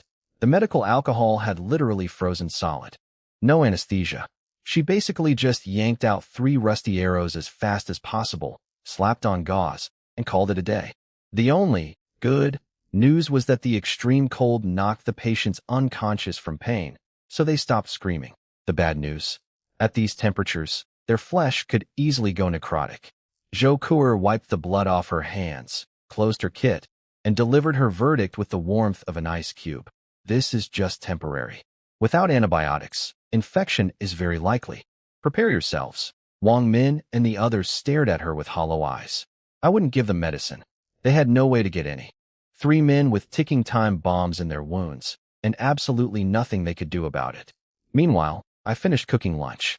Dr. Zhou Kuer held out her hand to Wang Min after finishing surgery. No free healthcare in the apocalypse. Wang Min handed over a pack of crackers, enough for 2 days if rationed. Zhou Kuer pocketed it and bounced. Woman knew her worth. After she left, that apartment became the most depressing place on earth. 3 men groaning on the couch, wrapped in blankets, wounds throbbing. Zhou Peng staring at Fong Yuqing on the floor with the saddest puppy eyes in human history. Everyone else glaring at her like she was a cockroach at a dinner party. Sun Jichao, fighting through his pain, refused to accept death. We need medicine from Zhang Yi, or we're dead. Infected wounds in this cold. We'll rot alive. He looked at the women and dropped some cold truth. Without men to protect you, you won't survive this apocalypse either. Wang Min's face darkened because she knew he was right. That's why she'd formed this group in the first place. But what could they do? They'd tried everything. Lock-picking, battering ram, begging. And all they got was 1 friend electrocuted, 3 guys full of rusty arrows, and a whole lot of humiliation. Then Sun Jichao's eyes went snake-cold behind those glasses. I have an idea. Everyone perked up. Zhang Yi has a fireplace. which means tons of fuel. His videos show endless food. Right now, only we know this. And clearly, we can't break in ourselves. He paused for dramatic effect. So let's tell everyone. The entire building. Let hundreds of people know what he's hoarding. His smile was pure venom. We can't beat him. But can he beat the whole building? And don't forget, Chen Jinghao has a gun. That psycho kills people for breakfast. Point him at Zhang Yi's door and let them fight it out. We just scoop up some medicine and food in the chaos. Gu Jiaoyang immediately loved it. The others nodded along quickly. What choice did they have? Fang Yuqing, still crumpled on the floor with a face swollen like a basketball, suddenly exploded. You can't do this. That's so evil. I'm going to live with Zhang Yi. If you destroy him, what happens to me? Slap. Wang Min's palm connected again. At this point, Fang Yuqing's face looked like a watermelon that lost a fight. Wang Min grabbed her by the hair, dragged her screaming into the bedroom, and called out, Zhou Peng, get in here. Handle her. Zhou Peng blinked. Cousin, that's not right. I genuinely love her. I can't hurt her. Fang Yuqing trembled on the bed. You can't do this to me. Zhou Peng, you said you loved me most. Wang Min spat on the floor. Little fox spirit, you got us all nearly killed. Making you sleep with my cousin is generous. He's the only reason you're not frozen in a ditch. She turned to Zhou Peng. Stop being stupid. She's trash. You just want to sleep with her anyway. Here's your chance. Get it out of your system so she can't manipulate you anymore. Wang Min understood female warfare. Break the mystique. Kill the obsession. Zhou Peng roared, charged into the bedroom, and shoved Wang Min away. Don't talk about her like that. Yuqing and I have true love. I will never force her. Wang Min's jaw dropped. She pointed at him, speechless for a solid 10 seconds. You? Useless. Simp. She had underestimated the simp's devotion. This man was beyond saving. Zhou Peng turned to Fang Yuqing with what he probably thought was a cool, reassuring smile. Don't worry. I'm here. In his mind, he was replaying their entire history. How she smiled at him when he first arrived in the city, how she let him carry her shopping bags, how she graciously allowed him to buy her dinner when he was lonely. Those breadcrumbs of attention had become his entire love story. He'd rather hurt himself 1,000 times than let anyone touch her. Even after she'd just confessed love to me on speakerphone. Even after she said he could never give her what I could. Even after all of that, Zhou Peng decided it was my fault for tricking her. If he just waited patiently, she'd eventually realize he was the one. Fang Yuqing saw his dopey grin and exhaled with relief. Disgusted? Yes. But relieved her human shield was still functioning. Everyone else in the room just stared at Zhou Peng with a mixture of pity and nausea. But they had bigger fish to fry. Operation Expose Zhang Yi was a go. Wang Min went into the main building group chat, the one that included Chen Jinghao, and dropped every photo and video Fang Yuqing had ever received from me. My beef stew, my fireplace, my cozy living room, all of it. Dear neighbors, turns out someone in our building has been living like a king while we all starve and freeze. Look at these videos from Zhang Yi's apartment. We're eating snow and he's eating steak. Is this fair? Let's discuss what to do about it. That group had been basically dead for days. Nobody dared talk with Chen Jinghao lurking. But this was a bomb. People clicked those videos and completely lost their minds. He's wearing pajamas indoors? It's -70 in my apartment. How is his place heated? His lights are on at night. Where is he getting electricity? Is this really recent? This can't be real. Nobody lives like this. People couldn't process it. They'd been freezing, starving, rationing crackers, wearing 8 layers of clothing to bed. And here was some guy in a t-shirt, eating hot meals by a crackling fireplace like he was on a ski resort vacation. My beautiful, comfortable, secret life, blasted to every single person in the building, including the armed psychopath downstairs. Wang Min confirmed it in the group. These videos are recent. Zhang Yi prepared everything. Food, fuel, everything. He's living in paradise while we freeze. Lin Canning backed her up. I can confirm. I helped him shop at the beginning. Don't you all remember the delivery trucks going to his place every day? That jogged people's memories real fast. Yeah, trucks were showing up at his apartment constantly. He knew the blizzard was coming and didn't tell us? He's not even human. We've been neighbors for years. And he kept it all to himself. Every single person decided that their current suffering was somehow my fault. Not the blizzard's fault. Not their own lack of preparation. Mine. Did any of them consider that if I told them the apocalypse is coming, they would have called me insane and reported me to Annie Lin's precious committee? Of course not. Critical thinking had been discontinued. Zhang Yi must take responsibility. Why should he live well while we suffer? He has food, medicine, and energy he needs to share. If we can't have it, nobody should. That last sentiment was the real one. They couldn't stand the idea that someone had what they didn't. If everyone was equally miserable, that was acceptable. But one person thriving while they suffered? Unforgivable. If they had to die, I had to die with them. Beautiful community spirit. Chen Jinghao saw those videos too, and his eyes went bloodshot. Zhang Yi, you son of a... Living like that? The man's broken leg throbbed with renewed hatred. He'd avoided attacking me again because he knew my defenses were tough and didn't realize what I was sitting on.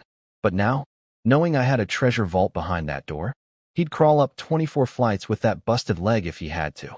The group chat exploded past 100 messages in seconds. Everyone tagging me, demanding explanations. At Zhang Yi, we're freezing and starving. You have so much food and fuel. Share with us. We'll remember your kindness. Don't be ungrateful. We've been neighbors for years. You can't just watch us die. Then Annie Wong from the 20th floor. Zhang Yi, I'm your Annie Wong. I lent you 2 green onions once. We're practically family. You owe me supplies. 2 green onions. She was cashing in 2 green onions for apocalypse survival supplies. The exchange rate on those scallions was astronomical. Some guy named Lu Wenxiang. Zhang bro, we're brothers. Let me move in. I'll protect you. Brothers? I'd spoken to this man maybe 4 times in my entire life. Now we were family. Moral blackmail, begging, fake friendship, guilt trips, the full buffet of manipulation techniques. Every message had the same bottom line. Give us your stuff. I watched it all unfold without saying a word. I wanted to see exactly how pathetic these people could get. And they did not disappoint. Auntie Lin, the former community committee director, promoted herself to building committee director and announced, I'm the senior leader here. Hand over the supplies, and I'll distribute them fairly. This woman's building was literally collapsing around her, and she was still chasing imaginary government titles. Incredible dedication to bureaucracy. Then the mom, Xieli Mei. Zhang Yi, my baby and I are starving. You said my baby was cute once, remember? Save us. My child can call you godfather. Or, if you have other requests, that's fine too. She went from motherly begging to offering herself in 3 sentences flat. Rich kid Su Hao went nuclear. Zhang Yi, let me move in and I'll give you all my assets. Actually, my dad just died. Our family's entire fortune, billions, it's all yours. Billions of yuan for a spot on my couch. Money truly was worth less than toilet paper. I watched this circus for a good long while, then typed 1 character. Oh, 1 character, and the chat went even more insane. Like throwing a piece of bread at a flock of pigeons. The begging intensified, the moral lectures multiplied, the threats got louder. After letting them exhaust themselves, I casually asked, are we close? Why exactly should I share my things with you? That triggered a fresh avalanche. How can you say that? We're neighbors. Young people these days only think about themselves. You need to learn about sacrifice. If you hadn't secretly hoarded everything, we wouldn't be in this mess. This is all your fault. You need to atone, my fault. My fault that a once-in-history blizzard buried the planet. Because I bought some canned food ahead of time. Flawless logic. I typed back, oh, and then what? More screaming, more threats, more begging. These people were drowning passengers in the Arctic Ocean, surrounded by sharks, and they just spotted my little fishing boat. Except on my boat, I was eating hot pot and singing karaoke. So they were swimming toward me with murder and desperation in their eyes. The closer hope seemed, the crazier they got. Their faces were becoming less human by the message. I smiled at my phone, opened my Pocket Dimensions temperature-controlled wine cabinet, and pulled out a bottle of premium Australian Yellowtail. Then I grabbed some top-tier French foie gras. Red wine and foie gras, a classic pairing. The bitterness of the liver and the tannins of the wine merged together to create something even non-wine drinkers can appreciate. Exquisite. I sipped, I ate, I scrolled. The finest dinner theater money couldn't buy. Private messages started flooding in too. Phone calls I let ring to voicemail. I opened them one by one for entertainment. Mom Xieli Mei in the DMs. Zhang Yi, please save me and my baby. Let me live with you. You can do anything you want of me. College girl Zhang Siyu, Zhang Yi Gij. I'm young. I don't want to die. Take me. Just give me a bite of food. Message after message from women, some single, some married, all offering the same deal. Their bodies in exchange for food and shelter. They'd done the market analysis. Money was worthless. Looks and youth were the only currency left. I took another sip of wine. Another bite of foie gras. Scrolled to the next message. What a time to be alive.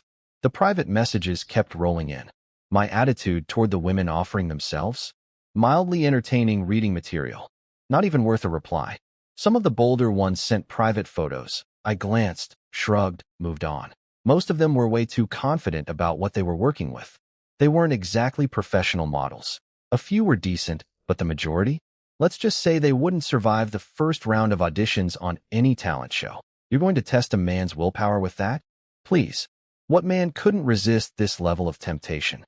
Most men, actually. Easily. The guys were even less creative. Bro, brother, big dog. Everyone was suddenly my best friend, my blood brother, my ride or die. Old men tried guilt-tripping me about respecting elders. And then there was one dude who offered something I absolutely refused to discuss. Moving on. Quickly. After scrolling through the entire circus, I got bored.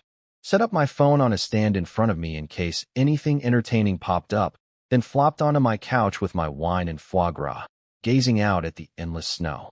Half a month in, and the blizzard hadn't slowed down one bit. The city was completely buried. From my memories of the previous timeline, by month 1, everything below the 4th floor would be swallowed by snow. How much longer? Even I didn't know exactly. But leaving wasn't necessary. Nobody out there knew where safety was. Except me. Getting kind of bored just sitting at home every day, I mumbled, chin in hand. Maybe I should go for a drive sometime. Once enough people in this building died off, a field trip might be nice. I suddenly remembered. My warehouse had several snowmobiles. They were originally being shipped to some artificial ski resort nearby. With those babies, even 10 meters of snow was just a scenic highway. Plus, I had national competition-grade cold weather gear. -70. That's just a brisk morning breeze when you're properly dressed. I kept scrolling through messages, and one actually caught my attention. Zhou Kuer's message was completely different from everyone else. No crying. No selfies. No begging.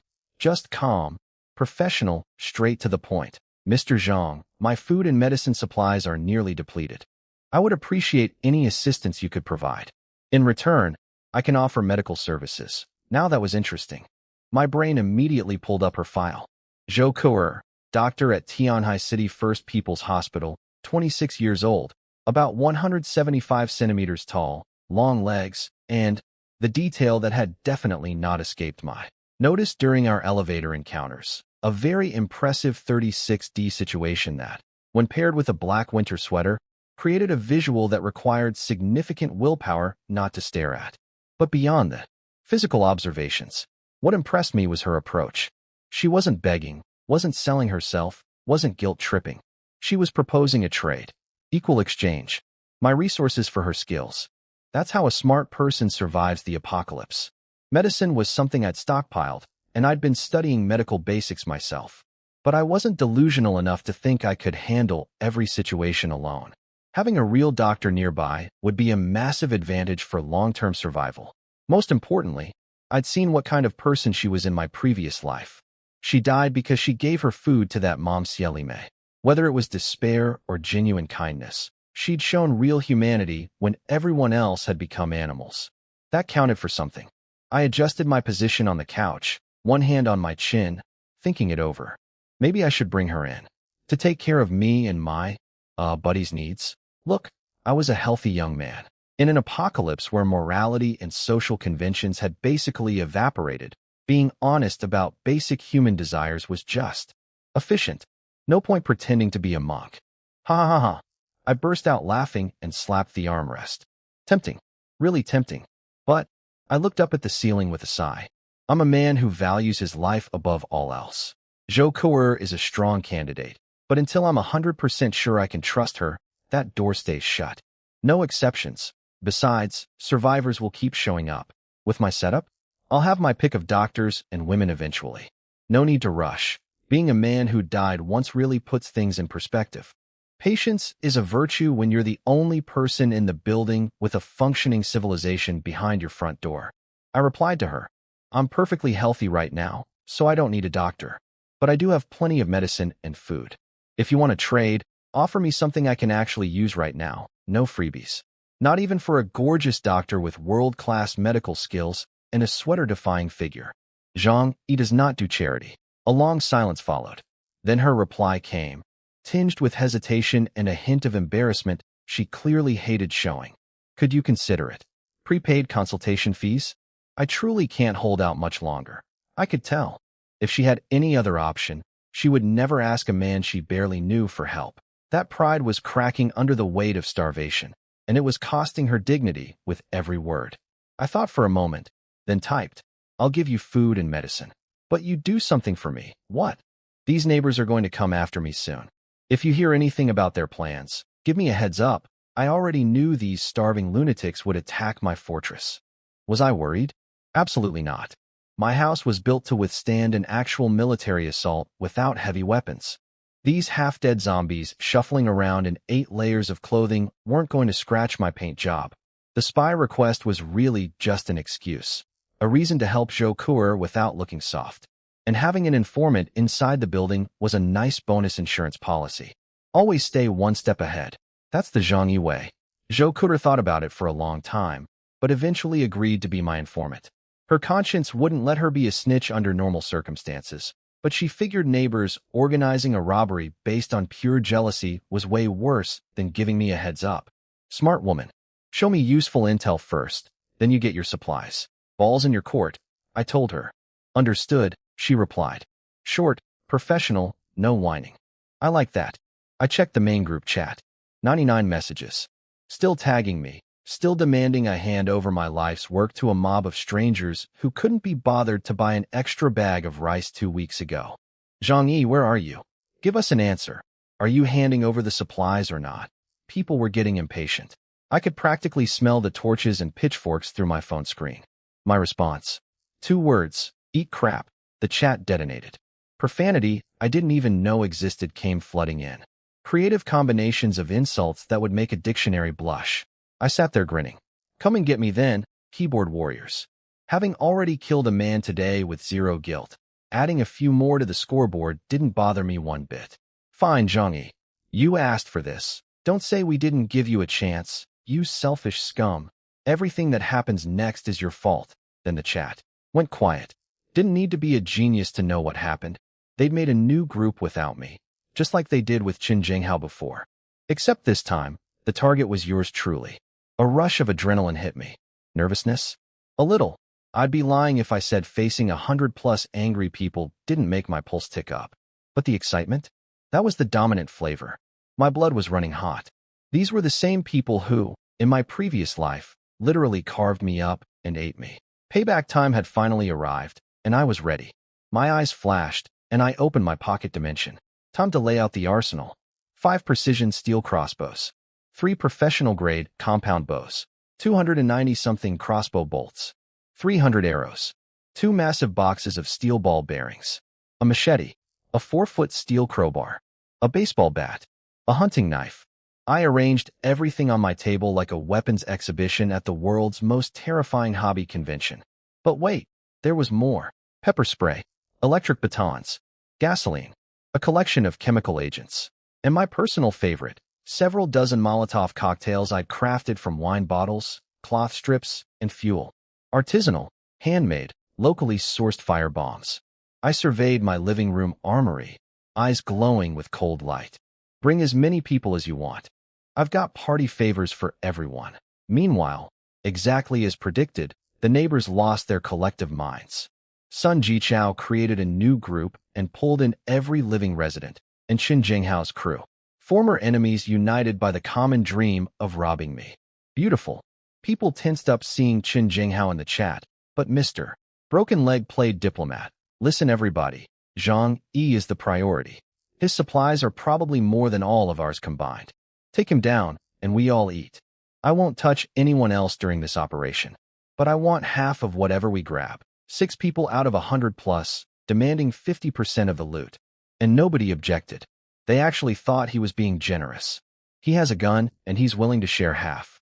What a great guy. Stockholm Syndrome had evolved into full-blown delusion. Sun Jichao rallied the troops. Put aside all grudges. Our target is Zhang Yi. Those supplies belong to the collective.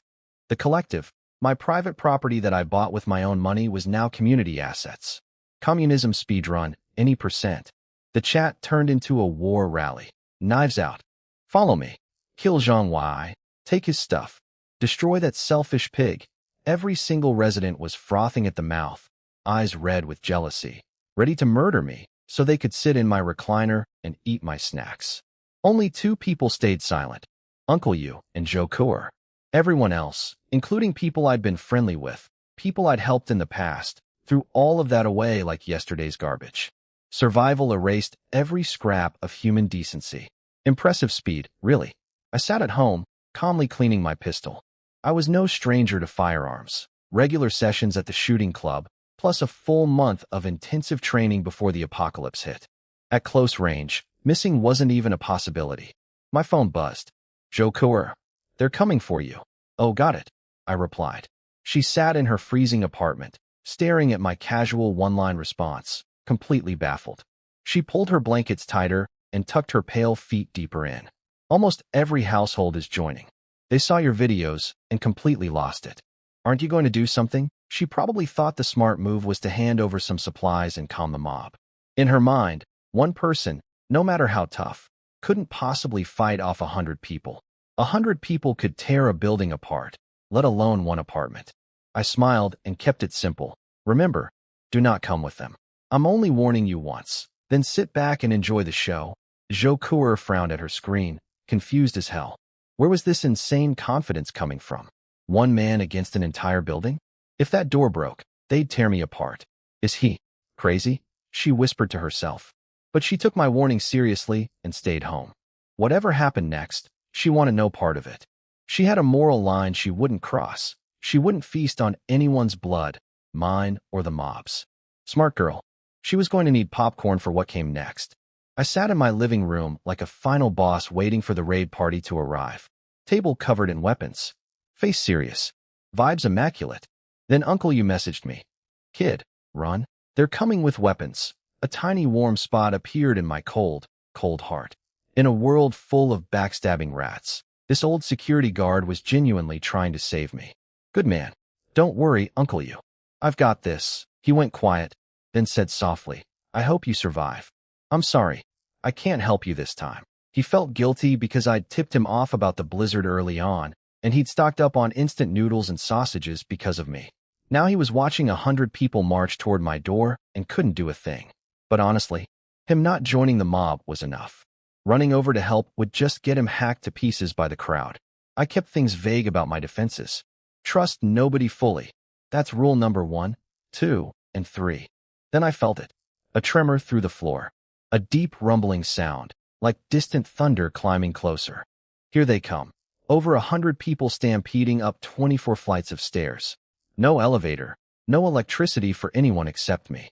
By the time they reached my floor, they'd be gasping like fish on dry land. Cardio was clearly not this building's strong suit. But it wasn't just people from below. My surveillance screen showed my next-door neighbors in 2402. That young couple, creeping out with a kitchen knife and a wrench. The wife hid behind her husband, both of them staring at my door with green-eyed hunger. These people had been living inches from paradise for 2 weeks and never knew it. Now they wanted blood. The hallway filled up fast. Wall-to-wall bodies, packed tighter than a rush-hour subway. Some held umbrellas overhead. Lesson learned from my previous liquid attacks. Smart. Not smart enough, but points for effort. Someone charged forward and started hammering my door. Zhang Yi, get out here. This is your last chance. Don't make us come in there. Through my cameras, I noticed something interesting. Sun Jichao and his crew were nowhere near the front. Neither was Qin Zhenghao. Those masterminds were hanging back, using everyone else as human shields. They hadn't told the mob about the high-voltage electricity or the crossbow bolts. These poor idiots had no idea what they were walking into. Classic cannon fodder strategy. Send the peasants first. Well, if they wanted to touch my door, who was I to stop them? I pressed the high-voltage button. The guy pounding on the door seized up instantly, face twisted, body locked rigid, electricity chewing through him like an invisible monster. And here's the beautiful part. 100+ people were crammed together in that narrow hallway, shoulder to shoulder, body to body. The current didn't just hit one person. It arced through the whole crowd like a lightning bolt through a wet chain. Ahawk, high voltage. Get back. People at the rear ripped themselves free, stumbling backward. Only their thick winter clothes saved them from worse. But the front line, the guy at the door and 7 or 8 people pressed up against him, had no escape. The current held them like a bear trap. Muscles twitching, smoke rising. The hallway stank of burning fabric and something that smelled disturbingly like barbecue. After about 15 seconds, I cut the power. 9 people collapsed simultaneously. Charred black, smoke curling off their bodies, eyes bulging. Whether they were dead or alive was technically uncertain, but practically, in this frozen wasteland with no hospitals, they were done. The hallway went dead silent. Then the screaming started. Women shrieked. People bent over to vomit, but their empty stomachs only produced bile. 9 smoking bodies lay in a pile at my doorstep like a warning sign from hell. Some people tried to flee, made it to the stairwell, and found, surprise, Chen Jinghao and his boys blocking the exit with guns drawn. Where do you think you're going?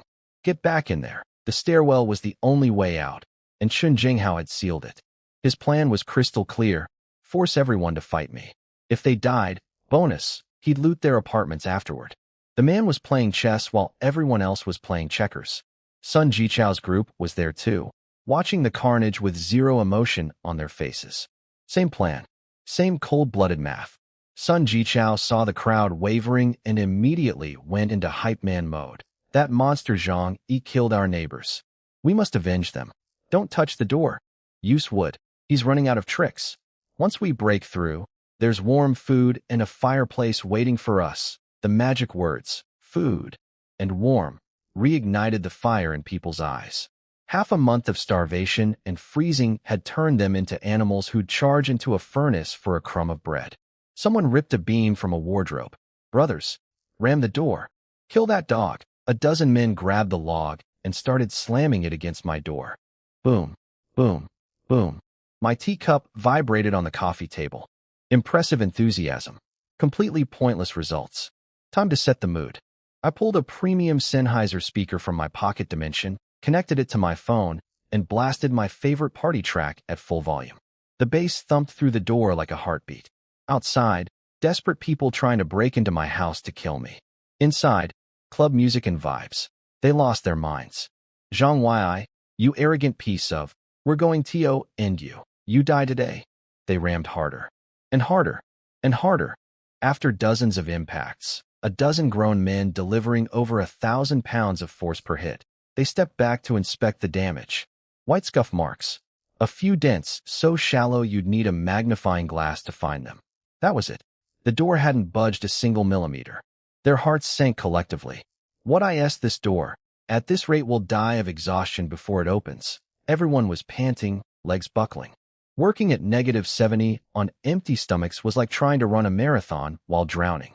People were tapping out left and right, and even with fresh rotations, the math was brutal.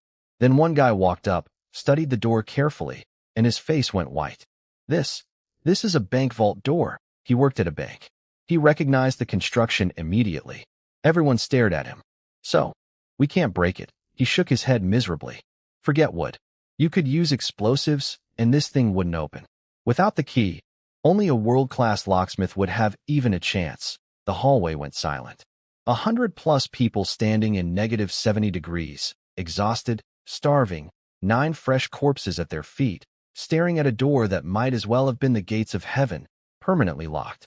And behind that door, me, loading a crossbow bolt, climbing up to my shooting hole.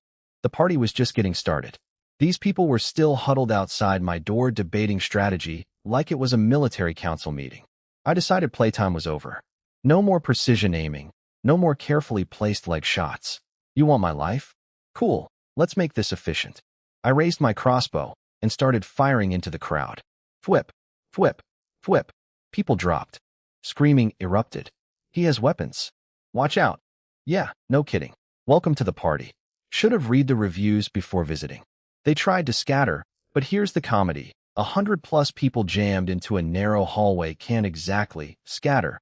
It was like watching sardines panic inside the can. People tripped over each other, crashed into walls, fell in piles. The more they panicked, the worse it got. A human domino chain of pure chaos. I just kept shooting. Didn't even need to aim properly. At this density, every bolt found a home. The whistling sound of each arrow became the soundtrack of their nightmare. People trampled over fallen neighbors trying to squeeze toward the stairwell, where Chen Jinghao was waiting with his gun pointed at their faces. Scared of what? He's one guy. Get back in there. Beautiful teamwork between us, honestly. I was the hammer, he was the anvil, and these poor idiots were stuck in between. Chen Jinghao needed them as cannon fodder to exhaust my defenses. He wasn't letting a single person retreat. Meanwhile, Sun Jichao and his wounded crew were conveniently positioned far from arrow range. The architects of this invasion weren't about to get their hands dirty. I fired off dozens of bolts. In that packed corridor, my miss rate was basically zero. The damage was catastrophic. Eventually, some sharp-eyed survivors spotted my shooting hole. There's a hole above the door. He's shooting from there. Block it. Mops and brooms got shoved into the opening. Someone tried throwing things inside. Not bad. Not bad. Survival instinct kicking in. I calmly sealed the iron hatch behind the shooting hole from the inside. Locked tight. Only opens from my side. Good luck with that. But by then, I'd already taken out dozens of them. The hallway looked like a war zone. Bodies scattered everywhere, arrows sticking out at ugly angles. Some had been hit in vital spots, dead on impact. The rest? When they saw the rust coating on those bolts, their faces crumbled. They knew. Every single person with an arrow wound was on borrowed time. People who'd lost family members collapsed crying, cursing my name between sobs. Zhang Yi, you cowardly dog. Come out and fight me one-on-one. You demon. I'll kill you. My response. I turned up the music. The speakers blasted my favorite banger through the door. Pop music thumping while people screamed and bled in the hallway. The contrast was chef's kiss, absolutely deranged.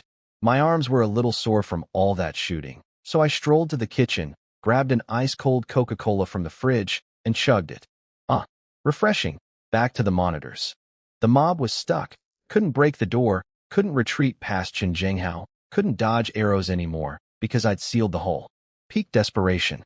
Then Sun Jichao limped forward with his eureka moment. Everyone. The door is alloy, but the walls are just brick and cement. We can smash through the wall. The crowd's eyes lit up like someone had found the cheat code. Yes. Why didn't we think of that? Forget the door, destroy the wall. Zhang Yi would never expect this. Inside my apartment, I watched them suddenly start celebrating and raised an eyebrow. Couldn't hear what they were saying over my music, but they looked way too happy. Whatever. Bring it. They lined up along my exterior wall with hammers and axes and started swinging. Crack. The first hammer blow sent white plaster crumbling off. The crowd went wild with excitement. They thought they'd found my weak spot. Second swing, clang.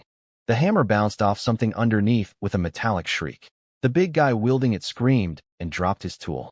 His hands had split open from the impact, blood freezing instantly in the cold air. Someone brushed away the broken plaster, and their jaw hit the floor. The wall is steel underneath. Everyone rushed over to look. Sure enough, behind that thin decorative layer of white plaster was the same thick black alloy as my door. Same material. Same thickness. Same, you're never getting through this, energy. One guy actually screamed at the ceiling. Who builds walls out of steel plate? What kind of house is this? Others grabbed hammers and started testing every surface they could reach. Top, bottom, sides, corners, desperately searching for one weak spot. One crack in the armor. Every single spot was steel. I smirked at my monitors. You think I wouldn't anticipate something that obvious? My walls are 20 centimeters of precision steel. Artillery shells can't get through. Your little hardware store hammers? Please, my greatest quality is being terrified of death. That fear made me triple-check everything. During construction, I personally inspected every square inch with a hammer, tapping my way across every wall, floor, and ceiling before signing off. After being broken into and literally eaten in my previous life, I wasn't leaving a single gap. Not one. The banging continued for a while. So I activated the noise cancellation system, because I deserved peace and quiet during my snack time. 20 minutes later, silence. I checked the cameras. The entire building's population stood staring at my steel walls with dead, hollow eyes. Their hope had evaporated like spit on a hot skillet. That metal wall was a monument to their failure, a border between their frozen hell and my warm paradise that they would never, ever cross. How? Why? Why would anyone build something like this? My next-door neighbor couple shook their heads. We knew he was renovating, but we never imagined this. Sun Jichao, Zhou Peng, and Gu Jiaoyang stared with bloodshot eyes. If they couldn't break in today, they were dead men walking, rusty arrow infections with zero medicine. Sun Jichao bit his lip so hard it bled. He knew. He knew the blizzard was coming. Everything he built was specifically to keep us out. The crowd dissolved into sobbing and cursing. Selfish villain. Only thinking about himself. If we all die, what's the point of living alone? Won't you be lonely? Someday you'll regret not helping us. You'll never sleep peacefully again. Heaven will punish you. Zhang Yi. Oh yes, the classic last resort. Cosmic karma threats. We can't break your door, your walls, your ceiling, or your floor, so we'll just curse you and hope the universe handles it. Truly the most devastating attack yet. I was shaking in my slippers. Then Chen Jinghao spoke up from the back, gun still in hand. Stop crying. We've only tried the walls. What about the ceiling? The floor?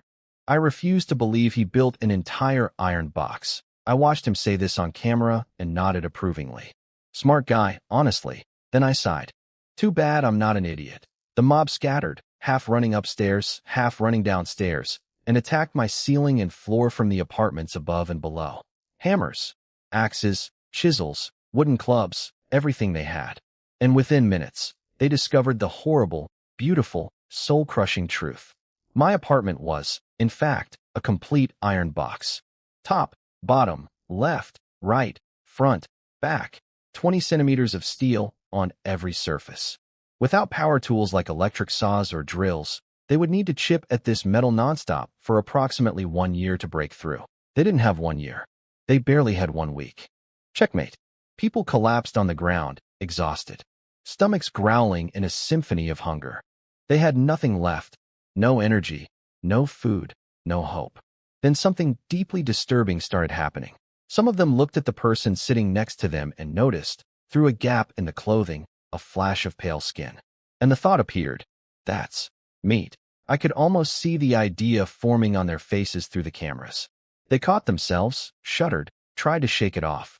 But once that door opens in your brain, it never fully closes. They all knew, if things got bad enough, they'd start eating each other. The countdown had begun. Sun Jichao was losing his mind. His arm wound was visibly getting worse, swelling, probably infected already. No antibiotics, no disinfectant, rust particles still embedded in the flesh. Death was knocking on his door, and he could hear it clearly. Why, Zhangyi? Why are you so cruel? He screamed at the ceiling. One of you versus all of us. Why can't you just sacrifice yourself? What's wrong with that? Beautiful logic. Please die so we can have your stuff. It's the moral thing to do. The entitlement was chef's kiss levels of insanity. Then my next-door neighbor, the young husband, stepped forward with a light bulb moment. His balcony. He converted it to a floor-to-ceiling window. Big glass panels. Maybe you can break through there. The crowd's dead eyes flickered back to life. Glass. Of course. Steel doors, steel walls, steel floors, steel ceilings. But a window? Glass is fragile. Glass breaks. Ha ha ha. A window. If there's a window, there's a way in. They stampeded through my neighbor's apartment, climbed over to my balcony. There was a 15-centimeter gap between the two with a railing, but desperate people don't care about safety regulations, and piled onto my little platform. Now, the balcony wasn't like the hallway. Out here, they were exposed to full blizzard conditions. Howling wind, flying snow, -70 degrees slicing through every layer. A few hours out here would turn a person into a popsicle. But they didn't care. Paradise was 1 pane of glass away. A dozen people crammed onto my balcony, howling like actual wolves, and started smashing at my floor-to-ceiling window with everything they had. I saw them coming, naturally. Our eyes met for about 1 second through the glass. Their move, swing hammers and axes at my window in a frenzy of desperation. My move, drag my white recliner over to the window, lie down comfortably, and pour myself a fresh cup of steaming hot cappuccino. The balcony filled up fast. Pale faces, sunken eyes, cracked lips, twisted expressions. They looked exactly like zombies. If an actual zombie apocalypse happened, these people wouldn't even need makeup. Bang, bang, clang, thud. They hammered at my glass with everything they had. Some of them missed and smashed their own hands, didn't even flinch. Couldn't feel pain anymore. Blood dripped from broken knuckles and froze solid on the railing. Being this close, with only glass between us, they could finally see my life in full detail. The roaring fireplace. Me in a single layer of clothing, lounging like royalty. The cappuccino with its perfect foam. And on the floor beside the coffee table, a mountain of half-eaten snacks. Chips, burgers, cola, pizza, roast chicken, roast duck, oil splash noodles. Just casually discarded. Like they were nothing. That's what broke them completely. Not the steel. Not the arrows. Not the electricity. The snacks. Half-eaten food thrown on the floor like garbage. Food they would kill for. Food they were killing for. ROARR. AHHHHHH. They forgot how to form words. Just raw, primal screaming. Then they attacked the glass with 10 times the fury. I sipped my cappuccino.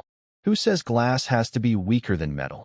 This window cost me an obscene amount of money. War Dragon Security had suggested steel here too, but I wanted natural light and a view. So instead, I commissioned custom bulletproof glass, the same material used on the armored vehicles of Western heads of state. Except mine was more than twice as thick as what protects presidents. The security company manager had told me, at this thickness, you're not stopping bullets anymore. You're stopping artillery shells. They hammered, and hammered, and hammered. 10, 15 people giving everything they had. Not a scratch, not a crack, not even a smudge. What kind of glass is this? Is it bulletproof? Bulletproof. That word left someone's mouth like a death sentence pronounced from the deepest pit of hell. One young guy refused to accept reality. He threw his head back and screamed, I refuse. My fate is in my own hands. I will break this glass. The fireplace and the food will be mine. AHHH. Bless his spirit. Truly inspiring. Completely futile, but inspiring. Their brains had frozen along with everything else. Logic was gone. They'd abandoned reason and were running purely on animal desperation, swinging and screaming until their arms gave out. I gave them a slow, appreciative clap from my recliner.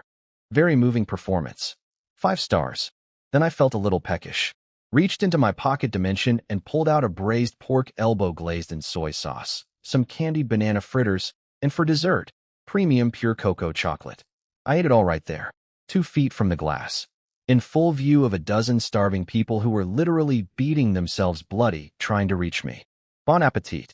There they were, on one side of the glass, a dozen frozen maniacs screaming and hammering like their lives depended on it, because they literally did. On the other side, me, lounging in my recliner, munching gourmet snacks. The visual contrast was so extreme it could have been modern art. Zhang Yi, your time is up. I'll smash this glass and kill you. That coffee is mine. All mine. I raised my cappuccino toward them in a polite toast. Keep it up, guys. You're doing great. They were not doing great. After 10 minutes in the blizzard on a 24th floor balcony, the wind and snow were sucking the life out of them. They had to rotate shifts every 15 minutes just to keep from becoming ice sculptures. Half an hour of hammering later, the glass had a few tiny scratches on it. That's it. Scratches. My phone screen had worse damage. But they could see me through the glass. Warm, cozy, well-fed. And jealousy is the most powerful fuel on earth. They refused to quit. I spotted a few of Chun Jinghao's thugs in the rotation. So even the big boss was committing manpower now. Cute. Time to escalate.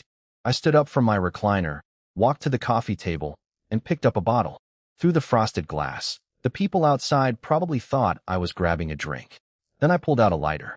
Above the window, I had secondary shooting holes, front and back of the house, because again, I thought of everything.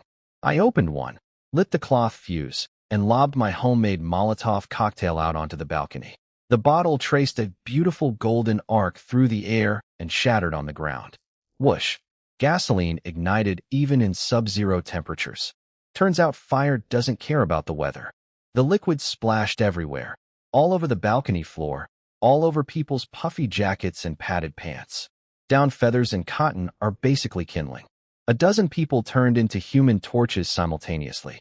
I lit another Molotov and tossed it out for good measure. Because why stop at one? Fire. Fire. 12 people crammed onto a tiny isolated balcony with no easy exit. The gap to the neighbor's balcony was separated by a railing. Not impossible to climb, but extremely difficult when you're literally on fire and panicking.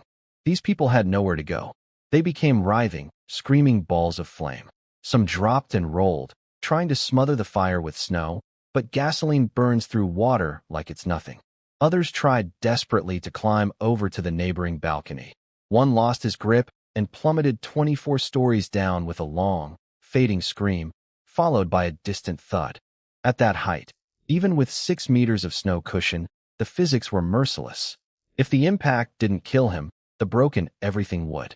Well, I remarked, at least falling is faster than burning. Slam. A burning face suddenly pressed against my window. Twisted, agonized, staring right at me with wild, desperate eyes. Save me. Please save me.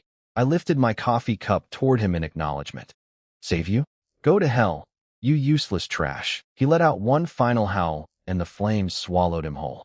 On the neighboring balcony, 60 or 70 people waiting for their turn watched this inferno in absolute horror, faces drained of every last drop of color. Help! Please, someone! A burning man reached across the railing, grabbed the bars, trying to pull himself onto the other balcony. A man on that side looked at him for half a second, then kicked his hand. Hard. Get away. You're already dead. Don't drag us into it. He kicked again. And again. The burning man wouldn't let go. So the guy kicked his fingers off the railing. Literally kicked his fingers OFF. The burning man stared up at them with dying eyes, then slowly slid down and collapsed against the railing. The smell of barbecue filled the air. The exact same smell you'd catch walking past street food vendors in summer. That connection was not lost on anyone, and several people looked visibly ill from making it. Every person on that balcony died. Some burned. Some jumped. Some tried to escape and were kicked back by their own neighbors who were terrified of catching fire themselves. People chose to let their fellow humans burn rather than risk a spark touching their sleeve. The flames burned for 20+ minutes. And here's the part that made my skin crawl even from inside my fortress. As the fire roared, the freezing survivors on the neighboring balcony slowly crept closer. They extended their hands toward the flames. They warmed themselves. Some of them actually smiled, tiny, guilty smiles they tried to hide from each other, while human bodies burned in front of them. Warmth was warmth. They hadn't felt it in weeks.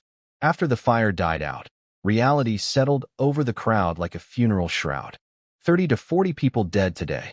Door, impenetrable. Walls, impenetrable. Floor, impenetrable. Ceiling, impenetrable. Window, impenetrable. They'd thrown everything they had and hadn't made a single crack in my defenses. But there was another smell mixing with the char now. Something that made their throats bob up and down involuntarily. Something nobody wanted to acknowledge. Cooked meat. Everywhere they looked, bodies. Some burned, some with arrows, some electrocuted. And they were so hungry. The thought was growing, spreading silently from mind to mind like a virus. Nobody said it out loud. Not yet. Then a woman broke down sobbing. I can't take this anymore. She ran past everyone, climbed onto my balcony, dropped to her knees in front of the glass, and started kowtowing. Zhang-Yi, I'm starving. Please, please save me. Even just one piece of bread. I was expecting another attack wave. Instead, a worship service. One by one, more people climbed over and knelt before my window, forehead hitting the concrete, tears freezing on their faces. Please, just one bite. I'll do anything. Have mercy. Most of them were women, hoping to trigger some chivalrous instinct. I sat in my recliner, coffee in hand, watching a row of kneeling, crying people prostrate themselves before my bulletproof glass like I was some kind of god. What a view! I sighed dramatically, walked to the window, and said with my most sympathetic voice, Everyone, please stop. Seeing you like this really hurts my heart. I held up my steaming bowl of noodles. When my heart hurts, I eat. Slurp. I inhaled a massive mouthful of noodles right in front of them. Every person outside started swallowing their own saliva, so loud it sounded like a choir of empty stomachs. The crying doubled in volume. The kowtowing tripled in speed. Foreheads were hitting concrete like jackhammers. Zhang Yi, we were wrong. We just want to live. Let us be your dogs. We'll eat off the floor. We don't care. We'll do anything you say, forever. I kept slurping. Being able to eat a big bowl of hot noodles when you're hungry. People don't appreciate what a massive blessing that is until they can't do it anymore. Half a bowl later, I casually set the leftovers right against the glass. Right there, inches away from them. They could see the steam rising, see the noodles glistening, practically smell it through the window. Every single person pressed their entire face against the bulletproof glass like hungry puppies at a pet store window, tongues practically lolling out. Then I dropped my offer. I'll give you all one chance. Whoever brings me Chun Jinghao's head, I'll feed them noodles like this for a whole week. Every meal, all you can eat. Obviously, I wasn't going to actually feel sorry for these people, but their constant hammering and chiseling at my walls was getting annoying. Much more entertaining to watch them turn on each other. Dogs eating dogs. Now that's premium content. I posted the same bounty in the main group chat, so the entire building knew. The people at my window hesitated. Chun Jinghao had a gun. Going after his head might cost them their own. But then again, they'd just spent an entire day throwing 40 lives at MY defenses and gotten absolutely nothing for it. I was clearly the harder target. Chun Jinghao suddenly looked a lot more achievable. Speaking of Chun Jinghao, he was standing on the neighbor's balcony, watching everything. He hadn't heard my offer, but he was busy strategizing his next move. 2 more of his guys had died in the fire. His crew was shrinking. Then he felt it. The hairs on the back of his neck stood up like antennae. He spun around, gun raised, and found everyone staring at him. Not with fear, not with anger, with something worse. Hunger. They were looking at him the way you look at a menu. What do you want? He barked, waving his gun. People shuffled backward, but their eyes didn't change. That predatory gleam stayed fixed on him like wolves sizing up a wounded deer. Get away from me. Chun Jinghao grabbed his remaining boys and got out of there fast. His survival instincts were screaming. These people weren't seeing humans anymore. They were seeing calories. Sun Jichao called after him. What about Zhang Yi's apartment? It's impossible. We'll figure something out later. Chun Jinghao swore and limped away with his crew. The balcony crowd eventually retreated too. The cold was unbearable. My fortress stood unmarked. Not a single crack. 40 dead, hundreds of man-hours wasted, and my defenses hadn't even been tested yet. Just the outer layer had stopped them. I settled back into my warm cocoon and waited for the next act. Private messages poured in again. After today's massacre, nobody had the energy or the courage for another assault. Total surrender across the board. Rich kid Su Hao went to a whole new level. He filmed his girlfriend, a famous car model from Tianhai City, from every possible angle and sent me the footage. Zhang Yi, I'll give her to you. Just give me some food. She's gorgeous. She's a professional model.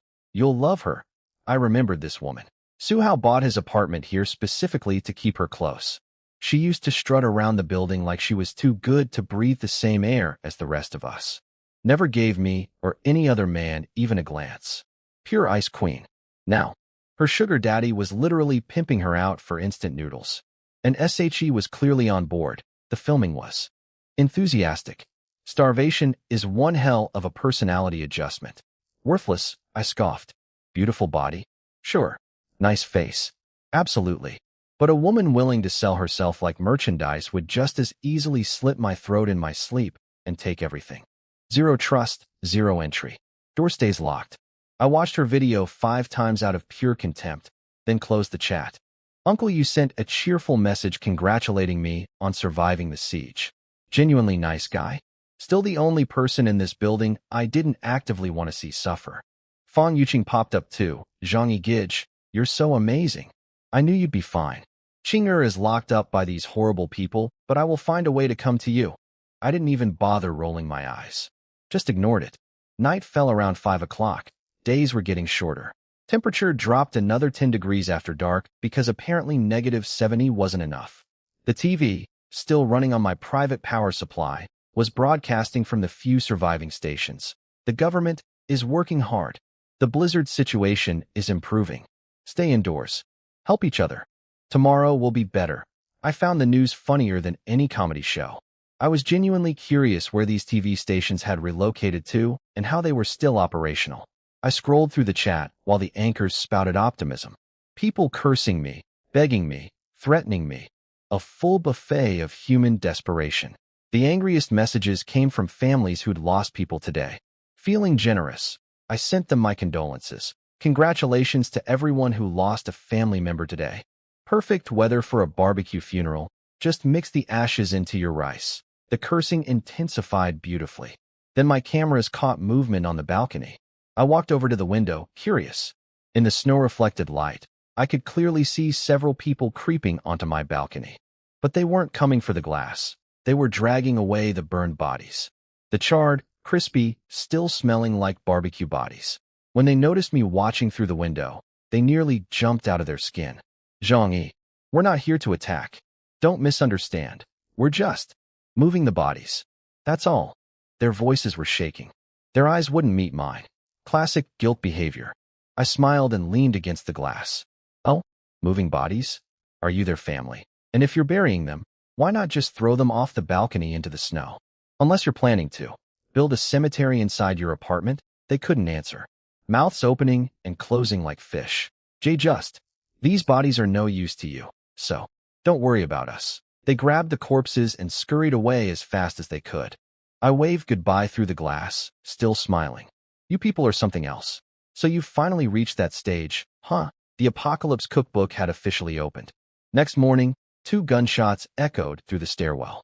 Bang, bang, sounded like oversized firecrackers at a very unfun party. Chen Jinghao was at it again.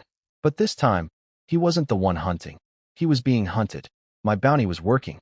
1 week of unlimited noodles had apparently flipped a switch in some people's brains. When you're starving to death anyway, fear of dying starts losing its grip. 2 desperate young guys had grabbed a wrench and a kitchen knife and gone after Chen Jinghao's head like it was a lottery ticket. I pulled up the cameras. Both attackers were down, bleeding out on the stairwell floor. Chen Jinghao leaned against the wall, gun smoking, looking shaken. His crew dragged the bodies away and he limped back to his apartment, clutching that pistol like a security blanket. The bodies went straight to the kitchen area. Chen Jinghao gave his boys a look. They all understood. The pantry was growing. But here's the thing. Chen Jinghao wasn't as untouched as he pretended. Back inside, he started feeling a sting on his back. Called over one of his guys to check. Boss, you got slashed. There's a 30-centimeter cut across your back. His puffy jacket had hidden the wound. Black fabric, dark blood, easy to miss. The cold and adrenaline had masked the pain. But now that he'd calmed down, ow, those failed assassins had actually tagged him. Not bad for amateurs. Those dogs snuck up on me, he howled, sweat beading on his forehead. He grabbed his phone and called Dr. Zhou Kuo. Doc, I'm hurt. Get over here and patch me up. Zhou Kuo arrived with her medical kit, looking at Chen Jinghao with eyes that could freeze lava. She despised this man down to his molecules. But a gun pointed in your general direction is a powerful motivator for bedside manner. I don't work for free, she said coldly. Chen Jinghao grinned and pointed toward the kitchen. I'll share some food with you after. Zhou Kuo's nose caught it. That sharp, unmistakable smell of blood. Not animal blood. Working in hospitals for years, she knew exactly what was being cooked back there. She nearly threw up. No thanks. Still acting all high and mighty, Doc? Sooner or later you'll eat it. The only alternative is dying. Then I'll die. Nah, can't let that happen. Having a doctor around is too valuable. Chen Jinghao's eyes slid over her with a look that had nothing to do with medical appreciation. Don't worry, if it ever comes down to eating everyone, you'll be the last one I eat. What a romantic. Really knew how to make a girl feel special. Zhou Kuo said nothing, finished bandaging him, packed her kit, and headed for the door. Chen Jinghao signaled his thug. The guy blocked the exit. What are you doing? Her voice went sharp. Nothing much. You're staying until my wound heals. He was scared now. People were coming for his head. He needed a doctor on standby. So he kept her prisoner. Didn't care what she thought about it. His boys brought out a pot of freshly cooked food. Zhou Kuo knew what was in it. Her medical training was the only thing keeping her from completely losing it. Chen Jinghao offered her some. She refused. He shrugged with a smirk. You'll come around eventually. Hunger always wins. Then he got strategic with his crew. These peasants are getting brave. We need Zhang Yi's fortress. His place has supplies for months. If we take it, we're set until the blizzard ends. We have to figure out how to crack that apartment. His boys exchanged nervous glances. Boss, we've tried multiple times. His place is like a turtle shell. I don't believe there's no weak spot. And I don't believe he never leaves. Here's the plan. We move next door to his apartment. Set up camp. Watch him in shifts, 24/7. The second he opens that door, we rush in and end him. Plus, higher floors are safer for us. Everyone nodded because nobody had a better idea. Zhou Kuer memorized every word. Bathroom break. Phone out. Message to me. Qin Jinghao is moving his crew next door to you, planning to camp out and wait for you to open your door. I read her message and laughed. Open my door? Me? The king of never going outside. The emperor of staying put. They could camp out there until the sun exploded, and I still wouldn't crack that door open. Got it. Stay with them and keep reporting, I replied. Zhou Kuer was safe for now. Qin Jinghao needed her medical skills too much to hurt her. He'd threatened, leered, and imprisoned her, but killing the only doctor was even too stupid for him. My bounty would handle the rest. More desperate people would come for Qin Jinghao's head. Each attempt would whittle down his ammo, his crew, his nerves. Tom was on my side. It always was. Qin Jinghao and his gang packed up and relocated to 24th floor, right next door to me.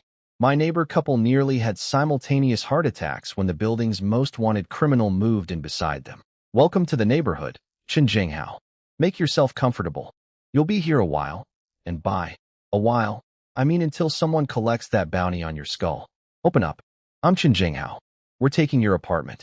Open the door, or I shoot. Through my cameras, I watched the young couple next door, my neighbors, huddled together in terror. The wife looked at her glasses, wearing husband with pure despair. He hugged her and tried to sound brave. It's okay. We'll give them the apartment. Quick, hide the food in your clothes. They stuffed their last scraps of food into their jackets and opened the door with trembling hands. The husband bowed like a servant. Mr. Hao, the apartment is yours. We're leaving right now. They took 2 steps toward freedom. Crack. Steel pipe to the back of the skull. The husband crumpled like a puppet with its strings cut, eyes still wide with disbelief. He'd done everything right. Given up the house. Been obedient. And they hit him anyway. Because in the apocalypse, obedience doesn't buy you anything except a slightly more surprised expression when you die. The wife screamed. Another pipe came down. 2 thugs took care of both of them without a single unnecessary word. Maximum efficiency, minimum conversation. Zhou Kuer was watching from behind. She clamped her hand over her mouth, absolutely frozen. She'd seen dead bodies at the hospital plenty of times, but watching murder happen in real time was a different sport entirely. Qin Jinghao glanced at her. It's cold. They'd die anyway. Get used to it. Document. The man had killed so many people that death had become background noise to him.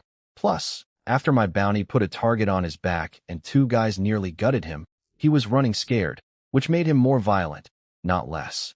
Classic bully logic. If you're afraid, terrorize everyone harder until they're more afraid than you. Zhou Kuer said nothing. What could she say? Please don't murder people in front of me. The man's moral compass was buried under 6 meters of snow along with everything else. Qin Jinghao strolled into the apartment like he owned it, which, I suppose, he now did, and told his boys to clean up the couple. I didn't need to see the kitchen to know where those 2 ended up. Over the next few days, I kept hearing clanging and tapping sounds through the wall. Qin Jinghao's crew was literally living next door now, probing every inch of shared wall for a weakness. They also set up a surveillance rotation, watching my front door and back window around the clock. The plan? Wait for me to step outside, to take out trash, to collect snow for water, anything. And the second that door cracked open, rush me. Adorable plan. One small flaw. I had a magical pocket dimension with unlimited water.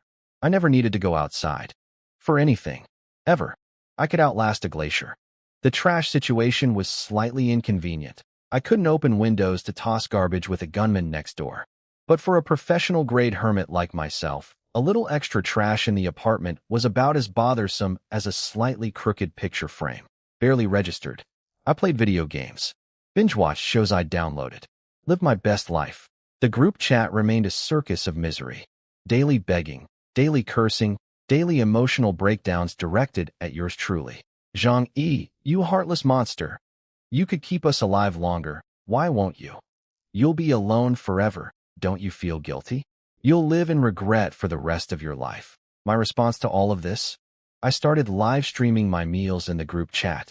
Hey family, today we're making braised pork belly. I slammed a 2-pound slab of gorgeous 5-flour pork onto my cutting board, right on camera. The chat imploded. 2 pounds of pork belly for one person? If you can't finish it, give it to me. You don't deserve that meat. You're not even human. I haven't had anything oily in a week. Let me lick the cutting board. Just the cutting board. Let me drink the leftover oil. You're throwing it away anyway, right? I chopped, I seasoned, I seared. Through the screen, they could practically smell it. Their collective drooling could have caused a flood. But then, disaster struck. I tasted a piece and immediately spat it into the trash. Too much soy sauce. And I'd botched the caramel sugar coating, making everything bitter. Ugh, this is inedible. What a waste. I dumped the entire pot of pork belly into the garbage. 2 pounds of perfectly good meat, straight into the trash. The group chat had a collective seizure. Don't throw it away. My mouth is the trash can. Right here. Why? Why would you do that? Why, aha. Throw out your garbage. I'll run there and catch it. My lord, your humble servant has arrived late. Do you still need a dog? The garbage-eating kind. People were genuinely losing their minds. They hadn't had a hot meal in weeks. Gas was off. No way to cook. A warm bite of anything was an impossible luxury. And I just threw away a whole pot of braised pork because the soy sauce was slightly off. Their hearts were hemorrhaging. Guess I'll eat something pre-made instead. I swung my phone camera to the dining table. Under warm yellow pendant lights sat a feast. Oil-braised prawns, scallion-braised sea cucumber, premium tofu, sweet and sour yellow river carp, 9-turn pork intestine, wine-glazed fish fillet, sweet and sour pork tenderloin, cuttlefish egg soup, and candied yam. All right, everyone, food's ready. Let's eat. I propped up my phone like a mukbang streamer and went to town with my chopsticks. The chat became a waterfall of agony. Zhang Yi, just one bite. I'll kowtow. Give my child a piece of fish. Even the tail. Just the tail. Zhang Yi, you're my daddy. I'm your son. Just let me have a sip of soup. People were calling my phone nonstop. I didn't pick up a single one. Just sat there eating my 9-course dinner, watching their meltdown scroll by on my screen. Honestly, the food tasted even better with the seasoning of their despair. My mukbang streams were causing psychological damage across the entire building. People were losing their minds over my garbage. The slop water from my dishes was gourmet cuisine by their standards, and I wouldn't even give them that.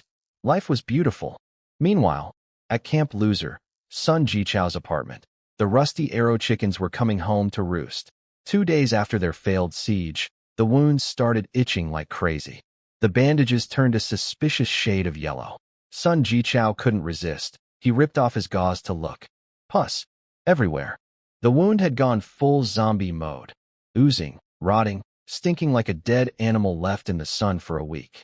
Except there was no sun. Just the cold smell of decay mixing with despair. No. I don't want to die. Sun Jichao broke down sobbing, snot and tears running down his face like a broken faucet. Zhou Peng and Gu Jiaoyang watched in horror, then frantically checked their own wounds. Please be okay. Please be okay. Please be. Nope. Same yellow pus. Same rotting smell. Same death sentence. Deep puncture wounds from rusty bolts. 0 antibiotics. 0 nutrition. 0 chance. Infection wasn't a possibility. It was a mathematical certainty. All 3 men started screaming like lunatics. The apartment turned into a horror movie soundtrack. Fang Yuqing sat in the corner, shaking like a leaf, texting me on her phone. Zhang Yi Gij, they've all gone crazy. Qing'er is so scared. Come rescue me, please. I'll do anything you say. I typed back with my best concerned boyfriend voice. Qing'er, my heart aches for you. But I can't leave. Chen Jinghao is right next door. Why don't you come to me? Just be careful. They killed my neighbors yesterday. With your soft, pretty skin, they might notice you. Pure poison wrapped in honey. I sat there grinning like a demon. The mention of Chen Jinghao being next door made Fang Yuqing's face twist with fear. That psycho had murdered his way through multiple floors. Walking past his door was like strolling through a lion enclosure wearing a meat suit. Gij, I'm too scared. Come get me.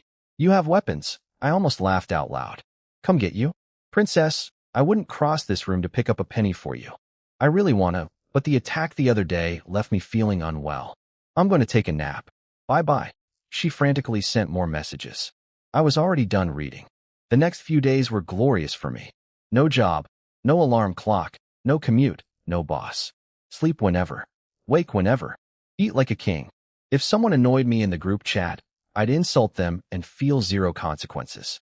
Peak human existence, honestly. Chen Jinghao next door was obsessed with catching me outside.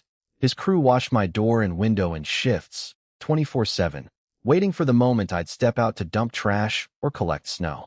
That moment never came. Infinite water from my pocket dimension. As for trash, I was a seasoned homebody. A little garbage buildup was basically interior decoration at this point. Days passed. Chen Jinghao never saw me open anything. His frustration turned into paranoia. My bounty on his head meant he couldn't trust anyone, not even his own boys. He started sleeping with his gun in his hand, finger near the trigger. His nerves were fraying like old rope. Then I noticed on my cameras, he was recruiting. Young, strong, single men from the building started showing up at his door. Some came willingly, attracted by the promise of food and protection. Others were dragged there at gunpoint. Within days, his crew ballooned to 10. Smart move on the surface. More bodies meant more protection against bounty hunters. But I saw the flaw immediately. More mouths to feed. Genius. The building had about 70 people left. I'd personally removed 40 from the census. Almost every family's supplies had bottomed out. The only food source left was each other. Chen Jinghao recruiting 10 hungry young men meant he needed to feed 10 hungry young men, which meant more raids, more killing, more kitchen activity, and that cycle would burn through the remaining population fast. Plus, with everyone scheming against everyone, his gun was the only thing keeping his little kingdom together. And that gun was running low on bullets. He had to know it. Everyone around him had to suspect it. I messaged Zhou Kuer for an update. Her reply took a long time to arrive. Chen Jinghao's crew has gone completely insane. All regular food is gone. They're eating people now. I haven't eaten anything in 2 days. I think I'm going to starve. Not surprising. I'd expected this timeline. Honestly, if I were ever in a situation where eating human flesh was the only option for survival, I'd probably choose death. But that's easy to say when you're sitting in front of a fully stocked pantry eating chocolate. Put me in true starvation? Who knows what I'd do? Hunger rewrites the brain's source code. Zhou Kuer continued. They go out hunting every day. Any apartment with living people, they break in and kill everyone. Ironically, the dozens of people you killed during the siege became emergency rations that kept some survivors going for extra days. So my massacre had accidentally extended the food supply. I was the accidental humanitarian of the apocalypse. You're welcome, Building 25. The survivors have grouped up and are fighting back. Chen Jinghao's side has taken casualties too. Then, after a long silence, one more message. Zhang Yi, can you still save me? I could feel the pride crumbling in those words. This ice-cold, professional woman who never begged anyone for anything was quietly asking if there was any hope left for her. She probably expected me to say no. In this world, who had the luxury of caring about someone else's survival? I thought about it for a while. Zhou Kuer was genuinely useful. A lead surgeon from a top hospital.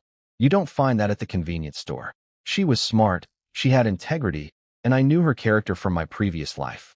She was worth investing in. Decision made. Do something for me first. Pull it off, and I'll keep you alive. I told Zhou Kuer she needed to pass a test before I'd let her in. A loyalty exam, if you will. My requirements were simple. Be useful, be harmless, and absolutely innocent complex.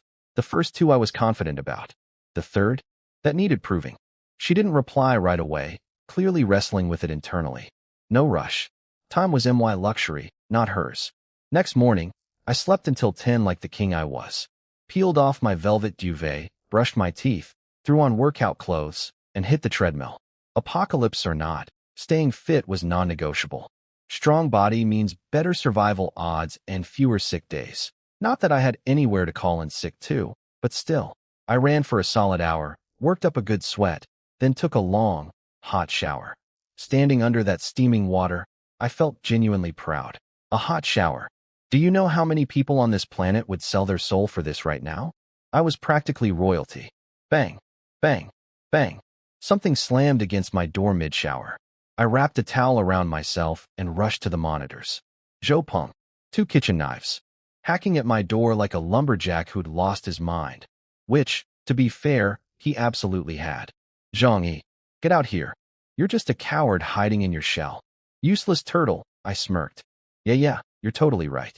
Everything you said, 100% accurate. And then what? This dying man was trying to use trash talk to lure me out? Buddy, I've been insulted by 100 people this week. Your amateur hour taunting wasn't even top 50. And clearly, he was the one on a deadline here, not me. I noticed he was only swinging with his left arm. The right one could barely lift.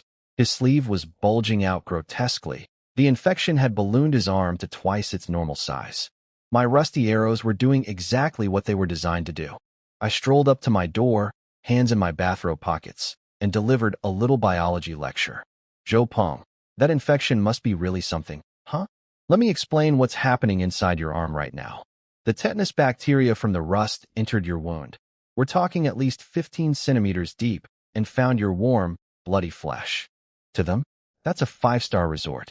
They're breeding like crazy in there, eating your muscle tissue, producing pus.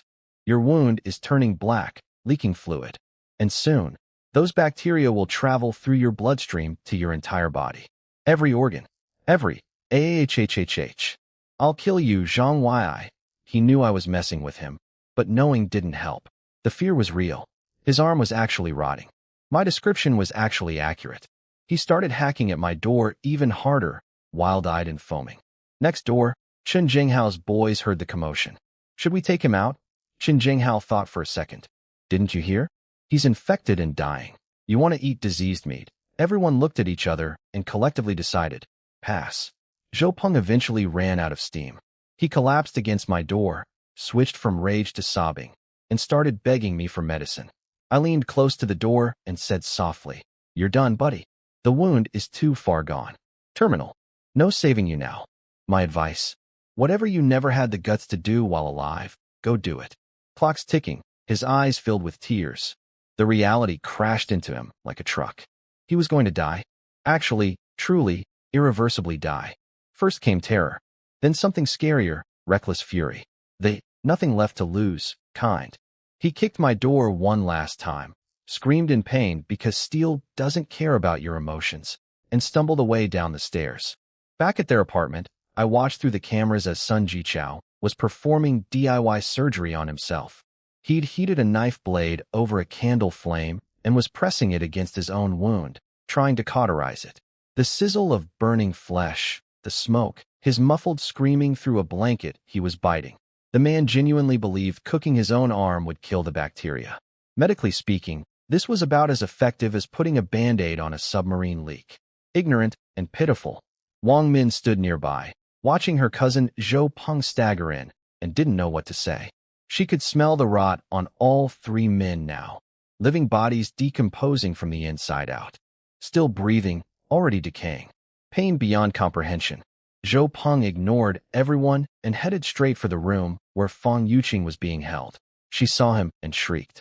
"Zhou Peng, what are you doing?" He walked up to her, bloodshot eyes locked on, and asked the question he'd been holding inside since the day they met. "Yuqing, will you marry me, this man? This absolute, unbreakable, legendary simp. Standing at death's door, body literally rotting, and his dying wish was to marry the woman who'd used him, lied to him, betrayed him, and never once looked at him with genuine affection." Fang Yuqing pinched her nose shut. The smell coming off him was unbearable, and said with pure disgust, "No, I won't." Something inside Zhou Peng shattered. Every meal he'd bought her, every favor, every time he'd defended her, every humiliation he'd swallowed. All for nothing. Not even a pity. Yes, on his deathbed. "No, you do love me. You have to. I'm going to have you before I die," he snapped. Completely. The nice guy mask vaporized. If he couldn't have her love, he'd take something else. Outside the room, nobody intervened.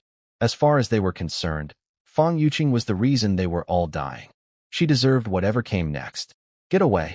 You stink. You're disgusting," she screamed. "I'm disgusting." Zhou Peng ripped the bandage off his arm. The wound was a nightmare, swollen black and purple, oozing pus, flesh visibly decaying. He dug his fingers into his own rotting wound, scooped out a handful of infected flesh, and shoved it into Fang Yuqing's mouth. "Call me disgusting now." "Say it again," she gagged, retched, screamed. But he kept going, forcing handfuls of his own decomposing arm meat between her lips while laughing like a maniac. The simp had finally broken, and the result was somehow worse than everything that came before it. Zhou Peng dragged Fang Yuqing's clothes off in a room where it was negative 60-something degrees. She lay there, eyes vacant, too weak to fight. But when Zhou Peng dropped his own pants, nature delivered the ultimate cosmic punchline. Nothing happened. Absolutely nothing. Zero response from headquarters. Negative 70 degrees, zero body fat, zero energy reserves. The equipment was officially offline. Permanently. He tried everything. Begged, pleaded, gave motivational speeches to his own anatomy. Dead silence from downstairs. Fang Yuqing, even in her broken state, couldn't resist one final twist of the knife. "You really are useless." Ahhhhh. Zhou Peng's howl of impotent rage echoed through the apartment like a neutered chihuahua screaming into the void. The ultimate simp denied his ultimate simp moment by his own frozen biology. Poetry. Meanwhile, Zhou Kuer had made her decision. After an entire night of internal debate, she messaged me. She was in. She knew this was my test. Dangerous? Extremely. But staying with Chun Jinghao meant death by starvation, violence, or being last on the menu, which was less of a comfort than he seemed to think. That evening, Chun Jinghao's crew sat around the living room while one thug went to cook dinner. Zhou Kuer stood up. "I'll help him." Chun Jinghao's cold eyes locked onto her. Then he broke into a creepy grin. "Huh. I knew you'd crack eventually." She froze. Blood ran cold. 2 days without food, anyone would break. "It's okay. Document eating to survive isn't shameful." Oh, he thought she was finally ready to eat. That. She exhaled internally and played along. "You're right. I want to live." He nodded approvingly. "Smart. You're still useful to me. I'd hate to see you die so soon." Zhou Kuer walked into the kitchen and nearly lost it. Blood everywhere. The smell punched through her stuffy nose like a freight train. She forced down the vomit and got to work. The thug pointed at some smashed furniture and an axe. Her job, chop firewood. She lit the makeshift stove. Melted snow in a pot. Cloudy, dirty water, but nobody was doing quality control anymore, and watched the cook throw ingredients into the pot with some random seasoning. "Watch the pot," he grunted and walked out. Zhou Kuer waited. Checked the hallway. Checked again. Her palms were drenched in sweat. One wrong move, and she was dead. Coast clear. She pulled a small bottle from her pocket, sleeping pills, unscrewed the cap with trembling fingers, and dumped half the bottle into the soup. Enough to knock out an elephant herd. She stirred it in quickly, shoved the bottle back in her pocket, and tried to stop her legs from vibrating like a phone on silent mode. No dramatic close calls. No movie-style, almost caught, moment. Everyone was too numb and broken to suspect the quiet doctor of anything. Real-life conspiracies are boring like that. Lunchtime. She carried the pot to the table. Chun Jinghao's guys descended on it like vultures, shoveling hot food into their mouths without a thought. Hot food was life. Nobody analyzed the flavor profile. Zhou Kuer took a bowl of soup back to her room for appearances. Then she sat on the bed and waited. She knew the pharmacology perfectly. One pill knocked you out in 30 minutes. She dumped in enough to sedate a zoo. Post-meal blood flow to the stomach would amplify the drowsiness. These guys were done. 20 minutes later, snoring. From every direction. Deep, heavy, unconscious snoring. The kind you don't wake up from without an air horn and a bucket of ice water. She crept into the living room. All of them, Chun Jinghao included, sprawled across sofas and chairs, completely unconscious. Guns on the floor. Knives on the table. Total vulnerability. She messaged me. Sleeping pills. Heavy dose. They're all out cold. What now? I'd been waiting on the other side of my wall this entire time. When her message arrived, I raised an eyebrow. She actually did it. Dragged them onto the balcony. Silence. Then, okay. This was the terrifying part. If even one of them woke up while she was dragging them, she was dead. But Zhou Kuer was a doctor. She knew exactly how deep that dosage would put them under. Not Hollywood deep. Medically deep. A bomb could go off and they'd sleep through it. The cold would actually make it worse. Bodies in deep sedation automatically lower their temperature to conserve energy.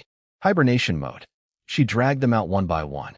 Chun Jinghao, his thugs, all of them, hauled across the floor and dumped on the balcony in the freezing wind. She was gasping by the end, a slender woman who hadn't eaten in 2 days, wrestling unconscious men twice her weight through a doorway. I watched every second through my window. I knew exactly how many people Chun Jinghao had. My cameras had counted every face. When the last body hit the balcony floor, I nodded with satisfaction. Full count. Nobody missing. What next? She asked, voice shaking. Hold on. Give me a minute. I went to my bedroom and suited up. National competition grade cold weather gear, head to toe. 10 thick ropes coiled around my waist. Loaded crossbow in my left hand. Machete strapped to my back. And in my right hand, my pistol, safety off, finally getting its debut. I looked at myself and thought, still not safe enough. So I double-checked everything. Then I felt that warm blanket of security settle over me. For the first time since the apocalypse began, I unlocked my balcony door. 3 layers of locks, fingerprint, electronic, and physical. Each one clicking open felt like a countdown. I stepped outside. The wind hit me immediately. Through the professional suit, it felt like a mild breeze. These cold weather suits were absolutely worth every penny. Zhou Kuter stood by the window of the neighboring balcony, arms crossed, shivering violently, staring at me with wide eyes. Are you going to kill them? I tilted my head, raised my gun, pointed it at the unconscious bodies on the ground and casually in her general direction, and tossed the bundle of ropes at her feet. Not me. I smiled. You are. I stood on my balcony, back pressed against my window frame, ready to dive inside at the first sign of trouble. 10 unconscious bodies lay on the neighboring balcony. They looked unconscious. But did I trust that? Absolutely not. This could be a trap. Zhou Kuer could be working with them.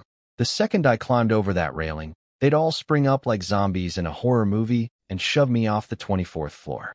The gap between balconies was only 15 centimeters, but those 15 centimeters might as well have been the Grand Canyon. The stainless steel railing was coated in ice. One slip, one push, and Zhang Yi becomes a pancake on the snow below. Not happening. Not today, not ever. I pointed my gun at the pile of bodies. Tie their hands behind their backs. All of them. And Chun Jinghao has a gun on him. Hand it over. Zhou Kuer stared at me with the most exasperated expression I'd ever seen. This woman hadn't eaten in 2 days, drank barely any water, and had just dragged 10 grown men across a floor by herself. She was running on fumes and willpower. You're not even going to come help. Careful sailing gets you 10,000 miles. I don't take risks. Ever. She muttered something under her breath. Probably not complimentary, but started tying them up anyway. When she fished the pistol out of Chun Jinghao's pocket, my gun tracked straight to her forehead. Remove the magazine.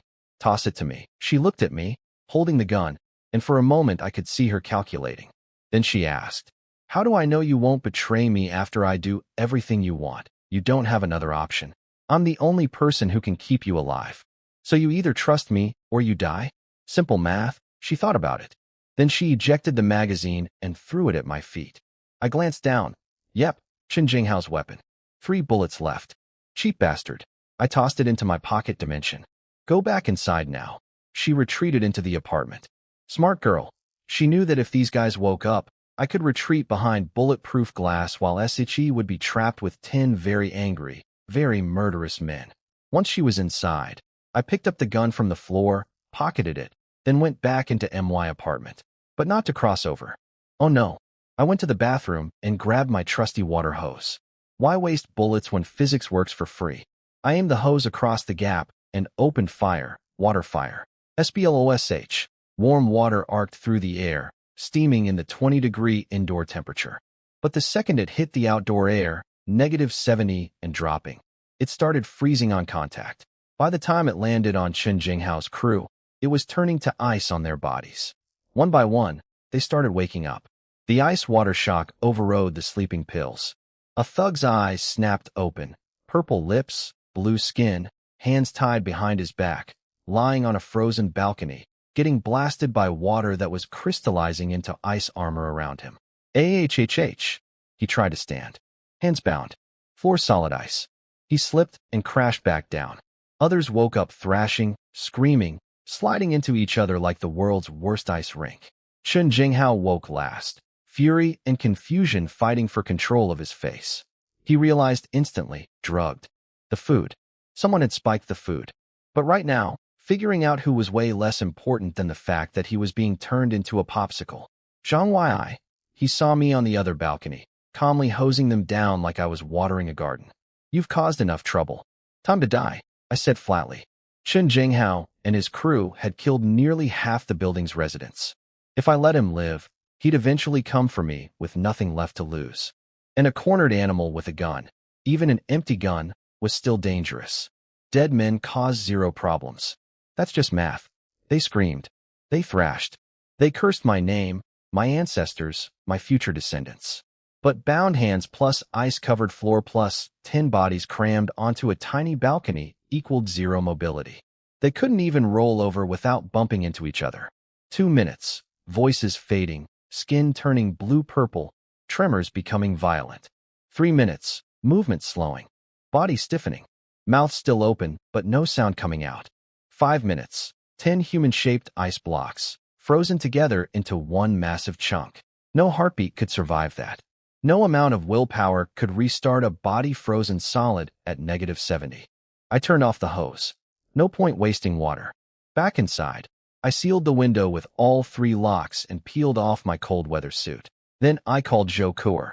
You passed. Come over. Her shaky voice came through. Okay.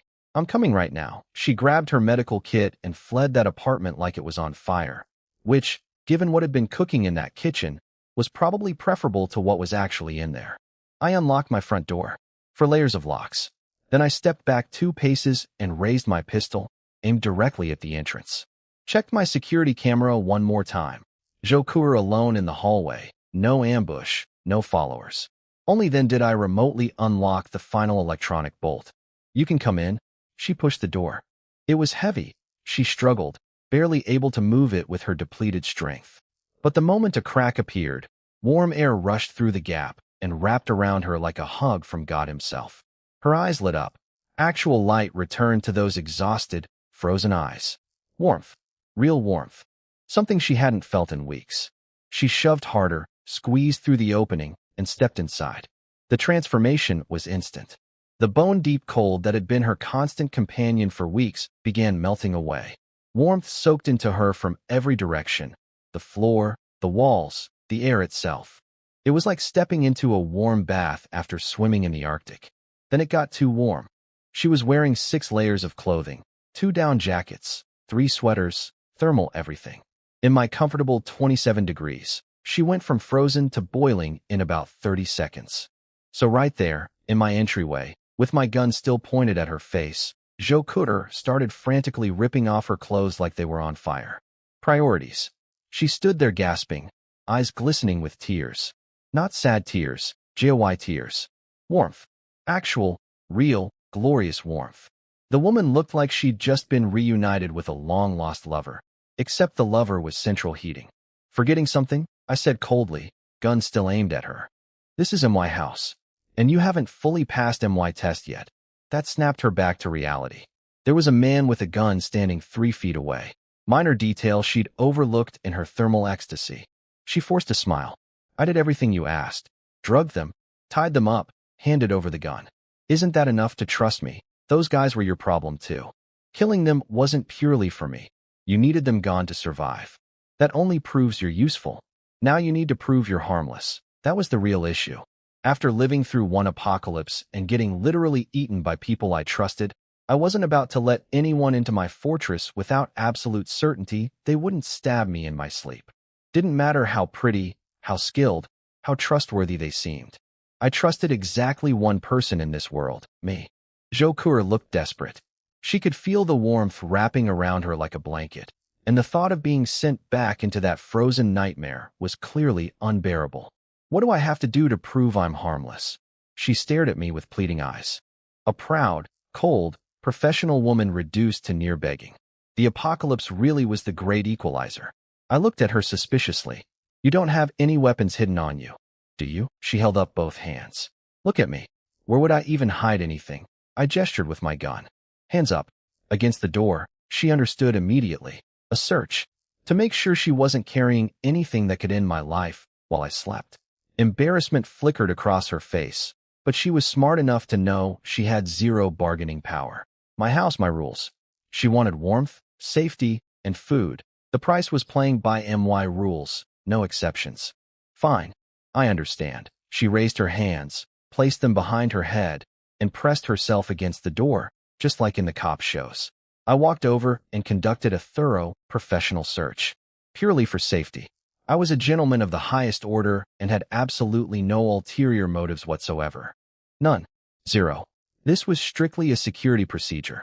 Satisfied now? She asked when I finished. I confirmed, no weapons. Then I glanced at her medical kit on the floor. I'd suggest you take a shower first. Her face turned bright red. She hadn't bathed in over 2 weeks. In negative 70 degrees, personal hygiene was basically a theoretical concept. She knew she probably smelled like a locker room that had been sealed for a month, but hearing it implied out loud was still mortifying.